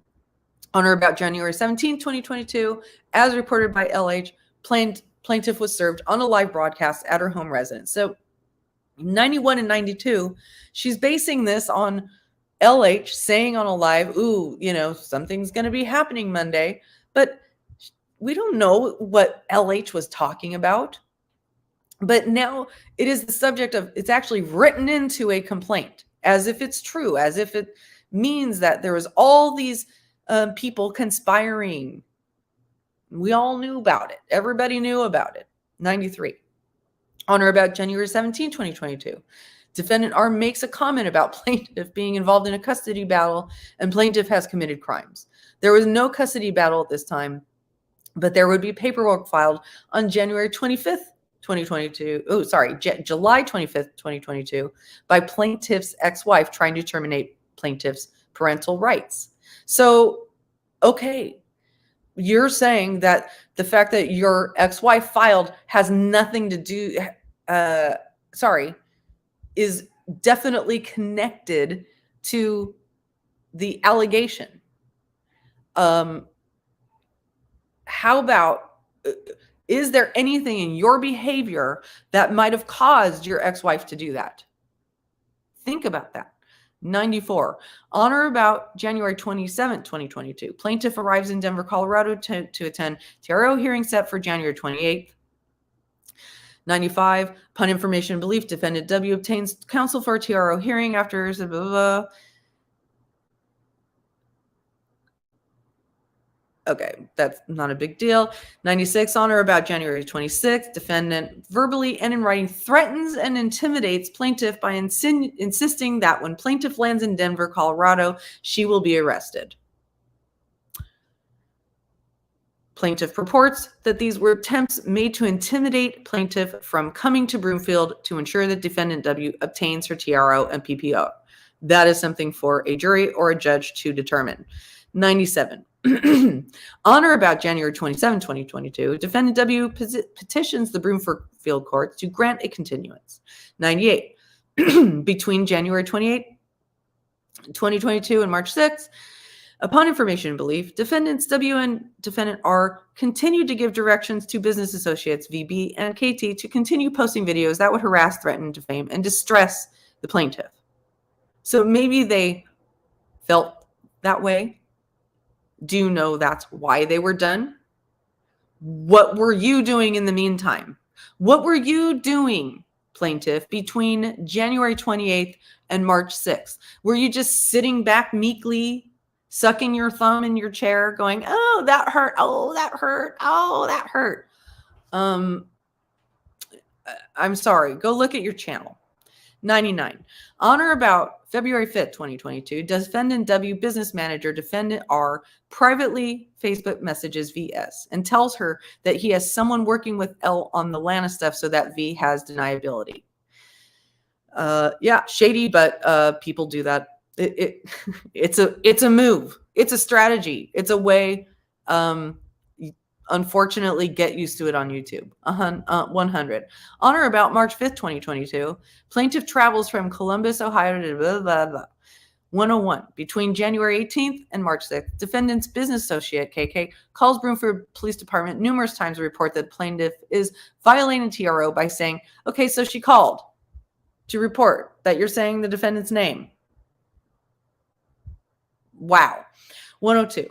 On or about March 5th, 2022, defendant's known associate VB travels from wherever through a snowstorm and an unreliable vehicle, which took over 17 hours one way for the sole purpose to intimidate and harass plaintiff and provide an unapproved live broadcast of the TRO hearing on March 7th, 2022. You know what? If this wasn't so clearly on the record from everyone involved, I wouldn't be saying this. But this is such a ridiculous thing to say. The plaintiff went on her channel and said, everybody come. Everybody come. Everybody come cover this. Nobody's covering this. This is important. You don't get to choose when you say everybody come and cover it, and you know that you're a public figure, and you know that this is a public issue. You don't get to choose the outcome of that coverage. You don't have control over other people's coverage and their observations of what you are doing. So for you to make that into turn that into a complaint, turn that into stalking behavior, when the person that you're talking about actually obtained permission from the court even to come, make sure that they knew. The court even said, after you made a big deal out of it in the court, saying, this person, I'm afraid for my life, and this person came here to harass me, the court said this person is okay to be in the gallery. So that is such a public part of the record that for you to keep making it one, you have completely flushed your credibility down the fucking tanker, okay? As if it wasn't already bad. 103. On or about March 6, 2022, defendant purports to Broomfield Police Department that she was intimidated by a plaintiff between 4 and 5 when plaintiff sent a third party to threaten and intimidate defendant by serving a quash subpoena at defendant's home, as well as a fake subpoena for defendant's husband. Oh, so wait a minute. You're saying that those things were served? Were they served? I thought you said these were served, but are you trying to say that they claim they were served? Okay. But There was a quash subpoena, and it was within 48 hours of the hearing. So how could you not think that showing up the night before between 4 and 5 was going to not be intimidating and threatening? That's the behavior. That's the lack of accountability. The above the law attitude. The I get to do whatever the fuck I want thing, and I'm going to just apologize later. And now look at the mess that this situation is in, right? 104. On or about March 7, 2022, Broomfield courts hear case, blah, blah, blah. And after testimony from defendant and pro se appearance from plaintiff, Magistrate Russell came to the conclusion that defendant W testified truthfully at her ex parte and at the TRO hearing that day, whereas plaintiff did not, therefore granting defendant W request for a permanent protection order. That's probably the most factual paragraph in this entire thing.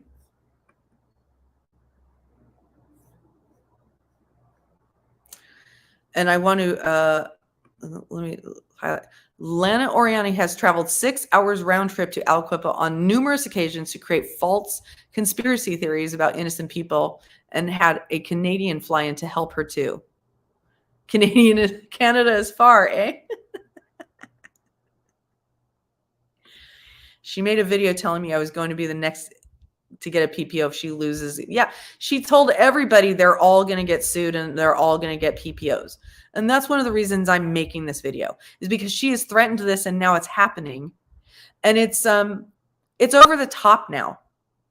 So anybody needs to understand that if you come anywhere near this broad, you're going to be determined to be either a threat to her life or a party to some sort of ridiculous, vexatious litigation, okay? In my opinion. And yes, it was, my understanding is Oriani almost got her evicted from the housing facility. She threw a red carpet on the public housing grounds. Then she goes on her own channel the following Monday and reads a letter that she received from the Public County Housing Authority saying that they were considering evicting her client. She broadcast that. And then we find out later that they decided not to evict the woman solely because the county feels that the woman was being exploited by a nonprofit president. This is all in writing.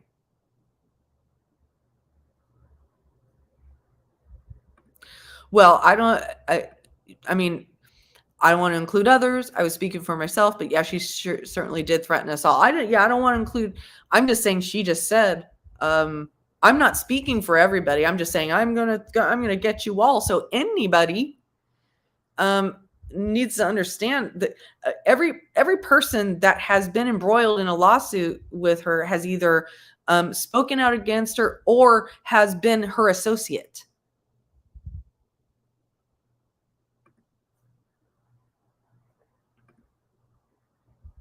Did she get plaintiff and defendant mixed up in 104? Let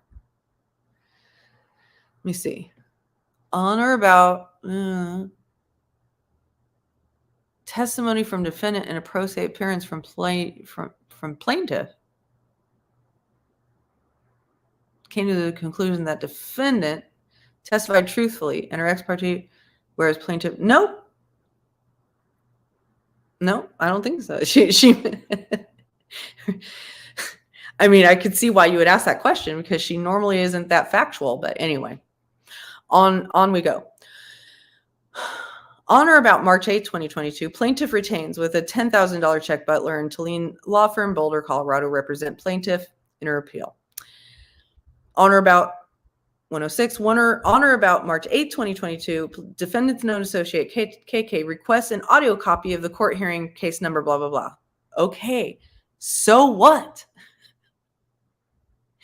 107, on or about March 12, 2022, upon information and belief at the defendant's direction, known business associate, KK, places a phone call to Broomfield requesting that the courts remove the final 4 minutes of the audio court recording Now, this says requesting that the courts remove the final 4 minutes of the audio court recording with case number due to a hot mic. The courts would honor this wish and remove the final 4 minutes, which at this time was unknown to plaintiff, but known to defendant W and her attorneys. Okay. My understanding, and I can't speak for the person she's talking about here, this KK in here, but my understanding, and this is what I heard KK say on a live, is that she called the court and let them know that the hot mic exists, and if they want to remove it, because once a court is gavelled out, it is no longer the public record. And in the 4-minute audio, the plaintiff in this case wants to purport that the judge states clearly that she Googled Oriani, that she Googled the plaintiff and came to a, I know, that she Googled Oriani and came to a biased conclusion before the trial. I heard on that 4-minute recording the clerk saying that she Googled. All I heard the judge talking about was reviewing. She talked about things that were part of the discovery in the case that she was reviewing. So again, I'm not the finder of fact here. I don't, I'm not the arbiter here. I don't know the conclusion. I'm just pointing out the behavior. I'm pointing out that a lot of spaghetti is being thrown at the wall here, and it's dry spaghetti because it's not going to stick. There's a lot of dry spaghetti. 108. On or about March 9, 2022, defendant W and R associate A P request the audio copy of the court hearing. Okay. So she's establishing all these people wanted, recordings of this publicly available, things that will be, are supposed to be made available to the public when requested. 109. On or about March 9, 2022, defendant W picked AP copy of the audio as well as AP copy of the court audio from case number blah, blah, W. Defendant W then mails AP her copy of the audio for the sole purpose to play on YouTube channel belonging to VB, and kept one of AP 2 copies that she had ordered so the official record would not show the defendant W had a copy of the audio as it was set. So what? You know what I have to say? If I was a judge or a clerk or whatever, I would be looking at this and going, wah. Wah. Wah. This is just a bunch of my feelings were hurt. Okay. 110. Upon information and belief, defendants R and W are working with KK and the ex-wife plaintiff to see that the plaintiff loses parental rights of her minor son. This would be interference with custodial relationships. And this right here, y'all, number 110 is the why. This is why this thing exists. Because this plaintiff has some sort of thing going on. She says earlier in this complaint that her ex-wife has filed to alter her parental rights. So now she's using the court system to lodge all kinds of allegations and shade against other people, such that she can go to whatever custody thing and say, look, all these people are doing all these things to me. And my understanding is that this is something that she also brought up in a recent TPO hearing against person in my chat, right? And she tried to say, I need this. There was a continuance granted in the hearing that was between the plaintiff and this other person. And when there was a discussion about the continuance, the plaintiff in this matter said, and I'm talking about Oriani, she said, well, I need this for my custody hearing. No, you don't get to use other court hearings for other court hearings as any sort of proof.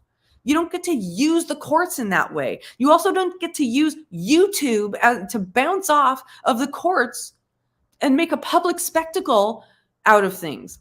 And it is my contention that if YouTube didn't exist, if social media didn't exist, this wouldn't be happening, because she wouldn't have this public platform and this built-in audience with which to do all this shit. And she's not the only one. This is one pretty corrosive major example that has risen to this level, to the level of me wanting to make a record of it right now, of how far this has come. It's gone too far. I'm not taking up for anyone. I am taking up against this behavior. This is abusive. It's wasteful. It's completely self-absorbed, totally selfish, completely thinking that she's the center of the universe, that everything revolves around her, that everything she sees on the public YouTube somehow goes back to something that's about her. That is delusional thinking.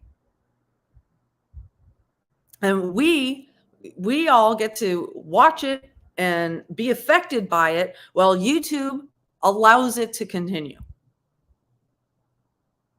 And also her supporters and enablers just sit back and go, oh yeah, this is, you're being victimized. You're being victimized, while not actually looking at the shit that she does on her own channel. All right, I'm getting a little bit carried away here. Let me finish this. 111. On or about March 21, 2022, plaintiff's attorneys file a motion of appearance in district paperwork for the TRO appeal for plaintiff paid blah, blah, blah. 112. On or about April 11th, plaintiff associate KK called the Broomfield Police Department saying defendant blah, blah, blah. You already said that. Okay, people are calling, reporting you for doing what appears to be effed up stuff after you have a PPO. What's wrong with that? 113. On or about May 11th, 2022, plaintiff receives an email from YouTube creators CB that has a three-way chat that featured defendant W and business associate, California lawyer, blah, blah. This evidence is featured, blah, blah, blah. So yeah, there was a fucked up three-way chat where they were all conspiring to say, how do we hold this person accountable? And then one of them handed that entire thing over to you. How noble. What a nice thing to do. What a wonderful way to put everybody in danger. 114. On or about May 11, 2022, plaintiff received an email from YouTube creator CB that featured a memo from defendant W and business associate VS that was entitled Operate. Again, I didn't see where it said that. That was dated January 2nd, 2022. 12 days before, defendant W went to Broomfield to file an ex parte against plaintiff. All right.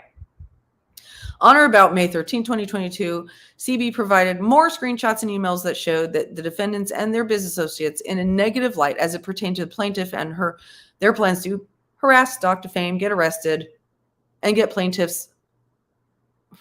This sentence doesn't even make sense. So they were planning to harass, stalk, defame, and they were planning to get arrested? Gobbledygook. 116. On or about June 1, 2022, defendant R started his own YouTube channel called blah, blah, which has since changed name multiple times. Who gives a shit? And it's just so weird. I'm so irritated for whoever in the court has to read this. I'm so irritated for them. I'm so irritated for the Ohio taxpayers that have to pay for this shit. And this channel was created for the sole purpose to harass, defame, intimidate, humiliate, stalk, and mentally distress plaintiff. That's for the court to decide. On or about June 3rd, 2022, plaintiff's attorney withdrew from plaintiff's appeal case for lack of funds to replenish the firm's retainer. All right. On or about June 7, 2022, plaintiff began representing herself pro se with her appeal in case number blah, blah, blah, blah. 119. On or about June 8th, 2022, defendant R began releasing pre-recorded videos at the direction of defendant W. On or about June 2022, plaintiff began a new job with Minutemen. Now, this was new to me. She had a new job starting June 2022 with something called Minutemen as a regional sales manager. Interesting. She never gloated about that, but okay. On or about July 2nd, 2022, defendant W accused plaintiff of poisoning her dog that lived with her Broomfield, Colorado, whereas plaintiff lived, okay. No police report was filed. Now, I have to say, there was information that there was a dog poisoned. I don't remember anybody saying for sure that the plaintiff in this case was the one who did it. It's just, oh God, okay. We're almost there, you guys. We're almost there. On or about July 4th, 2022, plaintiff notified defendant W attorney of the systematic harassment that is being orchestrated at the hands of her client and provided Ms. Z with all screenshots and evidence. 123. I'm sure Ms. Z was like 123. On or about July 5th, 2022, plaintiff purchased transcripts for appeal case, blah, blah, blah, to satisfy a court order by Judge Warner. On or about July 6th, 2022, plaintiff requested body cam and CAD notes from Broomfield Police. On or about July 7, 2022, defendant W signed in support of affidavit for a citation motion that was filed against plaintiff for violating the permanent protection order. On or about July 15, 2022, plaintiff is notified that she's still represented by her previous counsel because there's no withdrawal that happened for her county case. Plaintiff also found out about the contempt citation for the first time when previous blah, blah, blah. So what you're basically documenting is that you were looked at for contempt of you, that you received a permanent protection order and that you were looked at for contempt of that protection order. Now, it may have been denied, but interesting. 127. On or about July 15, 2022, plaintiff received the CAD notes and body cam footage from Broomfield. The CAD notes and body cam substantiate the plaintiff's claims that defendant W committed perjury for the sole purpose to obtain a PPO. That is, I'm going to say that is not true.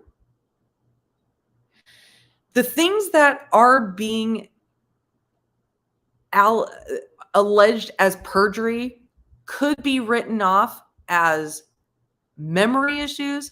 They are also not material to whether you actually did that stalking. To whether the stalking with the two prongs of the stalking statute were met. And it had nothing to do with what was said with those little changes of story. I don't know, that they didn't have any bearing. You're making, as usual, you're making a Mount Everest out of a fucking pebble. Let me just... She did an 8-page contempt, but it goes to the police to determine. That's what Lana showed. On her own screen, she didn't read the whole thing. Yeah. All right. On about July 19, 2022, defendant W citation motion was denied by Magistrate Russell. Okay, so there's no reason to bring it up.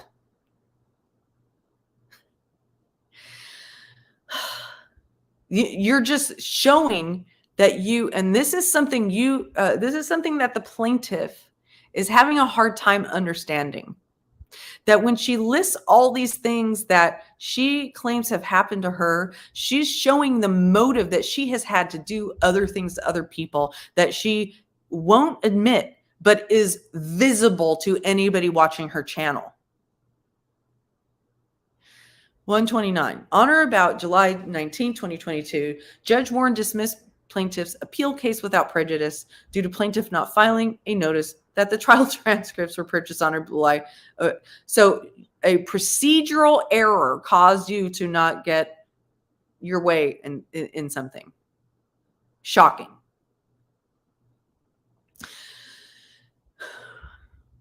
$130. On or about July 2022, plaintiff filed a police report against defendant R as she feared for the safety of herself and her minor child with all defendant's social media posts and his private text to plaintiff that he will eat her child if she hurts VW. Defendant W, on or about November 7, 2022, told plaintiff that defendant R was a calculated sociopath with ties to organized crime in NW. Now, I'm going to say something about this. On its face, those things being said look really fucked up. But the plaintiff, Oriani, played all these people's personal messages. She ran through all of them on her channel, and she showed the context in which these things were said. And there was a lot of banter back and forth on both sides. These things were said in a context of let's banter. These things were said in the context of Lana saying really fucked up things to these people. So do you think that this context is not going to be looked at by anybody, including the judge? And, you know, this plaintiff said to me, directed a message to me on her channel saying, you have fucked with the wrong family. My dad is the godfather. So are you saying because of that and all these other things that you're saying all these other people did, that I get to file multiple lawsuits against you and everybody who said those fucked up things? I did file a lawsuit against you. Because you did do fucked up things. But I had proof of everything. Let me see. She told volunteers of her nonprofit she had been tracking my movements for 5 days and that she hired some random woman in Iloquippa to follow a witness in a homicide case. Is that a little stalky? Oh my God.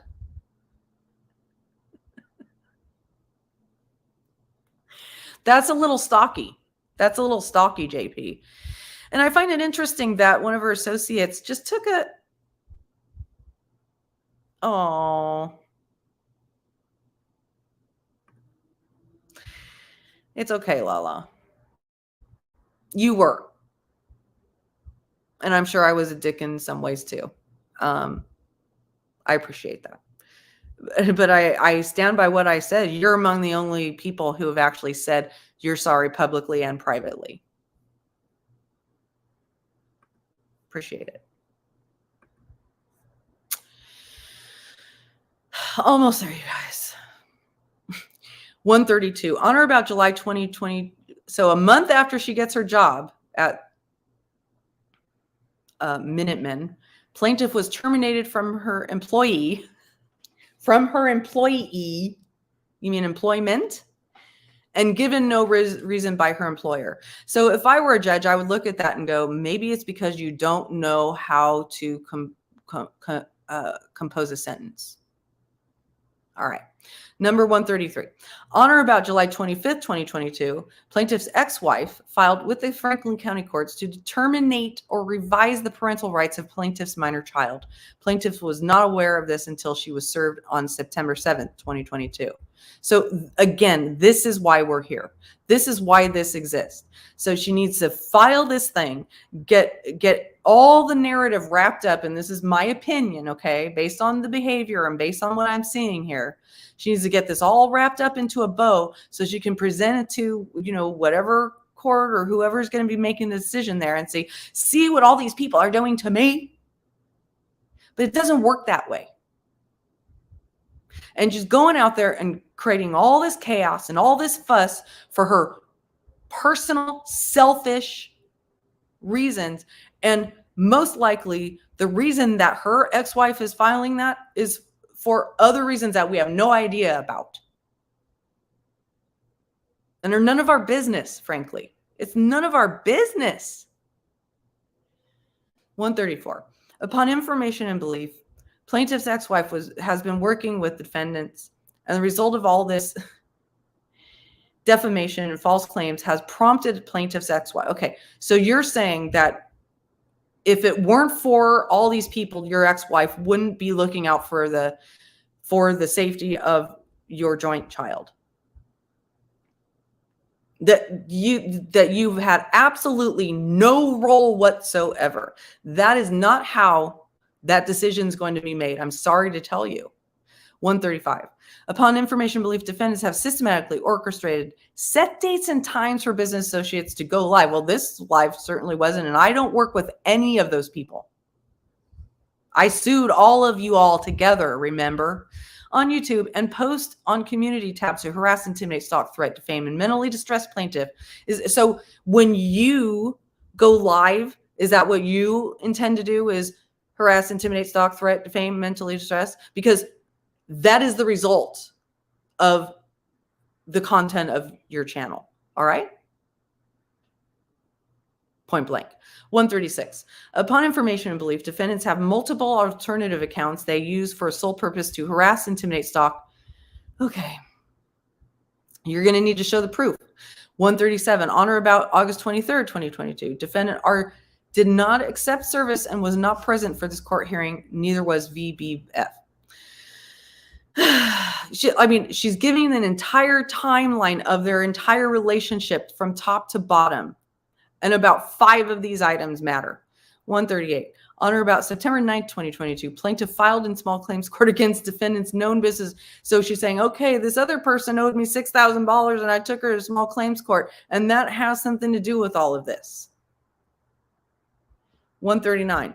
On or about September 23rd, 2022, defendant came to plaintiff's hometown and took pictures at plaintiff's son's favorite restaurant and posted those online to harass, intimidate, stalk, threaten, and mentally distress plaintiff. Maybe it did intimidate, threaten, and mentally distress you. And I personally don't understand why that had to be posted online. You're going to have to prove that that's why that person did it. 140. On or about September 23rd, 2022, defendant filed a police report with Detective Ulrich and referenced sex crimes that plaintiff committed against defendant. Plaintiff was called and asked a couple questions on or about September. Oh, so I guess this is being investigated because plaintiff was called and asked questions. And my understanding is that the allegations, well, I don't know anything about this, so I'm not going to try to speculate on it. 141. Let me just see if there's anything interesting that I need to...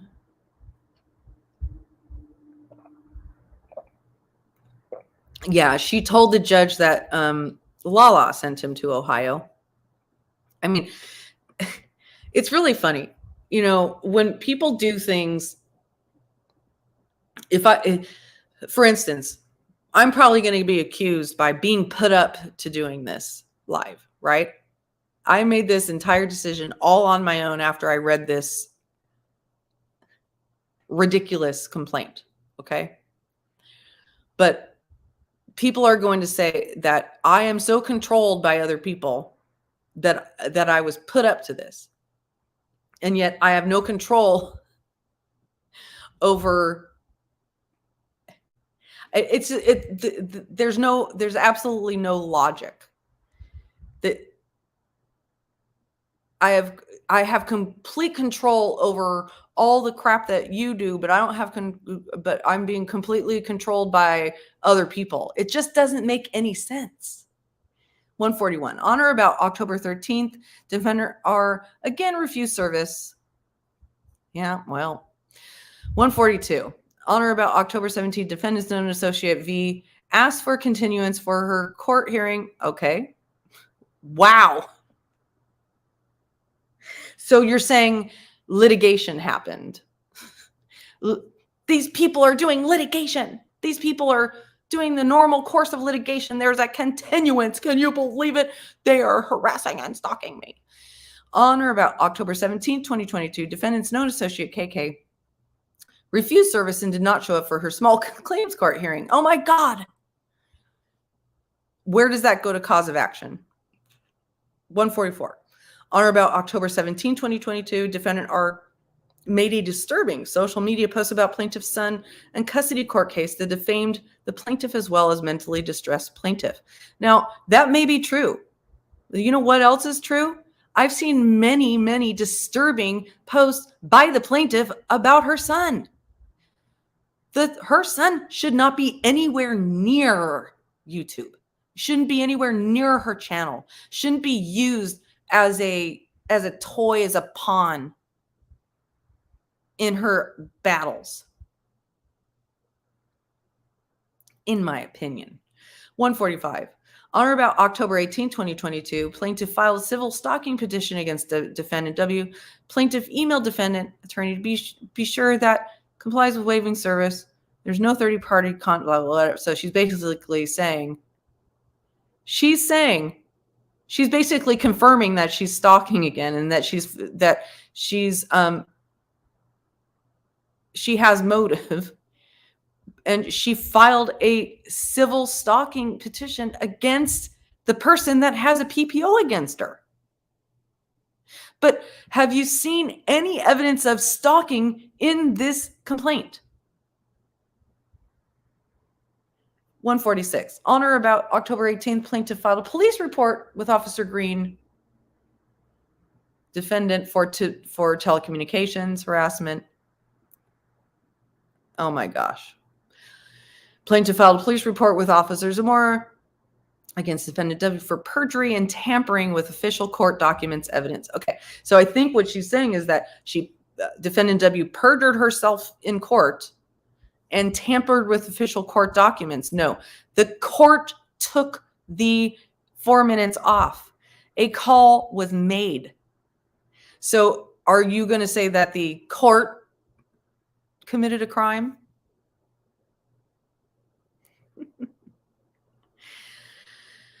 Y'all, I already read all this part, so I'm not going to read it again. But I just want to ask you, there are 122 lines in this complaint, in this 20-page complaint. What was proven?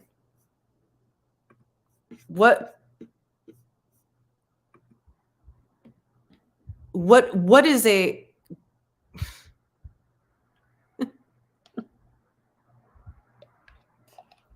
what is a court supposed to do with this? This is Daryl Brooks level stuff, y'all.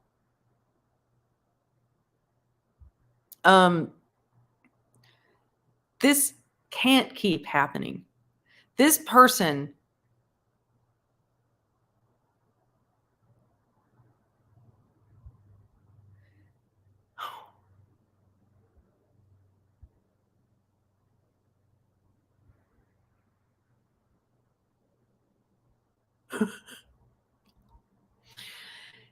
I'm trying to figure out a way to say this, so I'm over my personal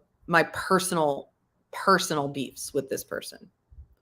I have a community beef now. I have a global beef with this person because it hurts me to know that someone like this gets to continue to have a YouTube channel for the sake of promoting her own harassment and abuse of the court system.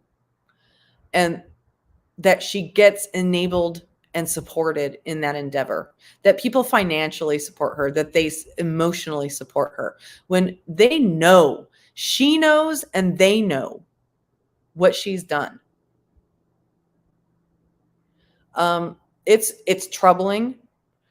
It's hard to watch. I know many, many people have been hurt, and there's absolutely no regard for them. And I'm going to take this off the screen. And that's what it looks like when you have somebody that's what it looks like when you have somebody with a lack of empathy, who shows a lack of empathy, who shows that they believe that the world revolves around them, that they are the center of the universe, and everything that happens has to somehow come back around to them, and everything they see on YouTube must somehow connect like 6 degrees of Kevin Bacon. It doesn't work that way.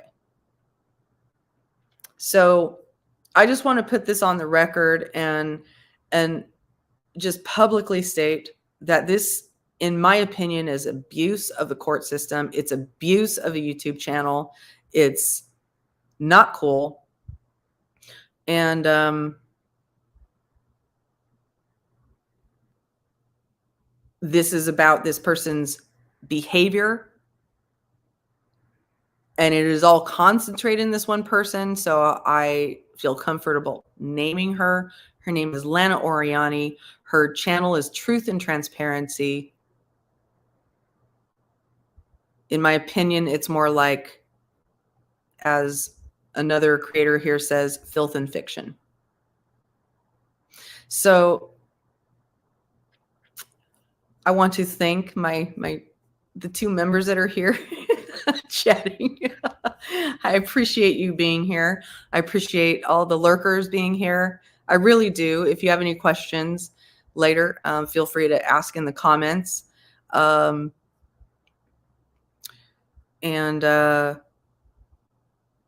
I'm not worried. Yes, Shift says filth and fiction. I'm not worried about anything that any of these people have to say about me. I know what I've done. I know what I haven't done. I know that I know what my intentions are. My intentions are to educate the community and point out when things aren't cool. And this isn't cool. It doesn't matter. Meaning it doesn't matter what is said about me. This is not cool. So thanks again for being here. I'm glad it was worth the $5, and y'all have a really, really, really good night. Please consider becoming a member. It'll be worth it. I will do everything I can to make it worth it for you. Take care, y'all.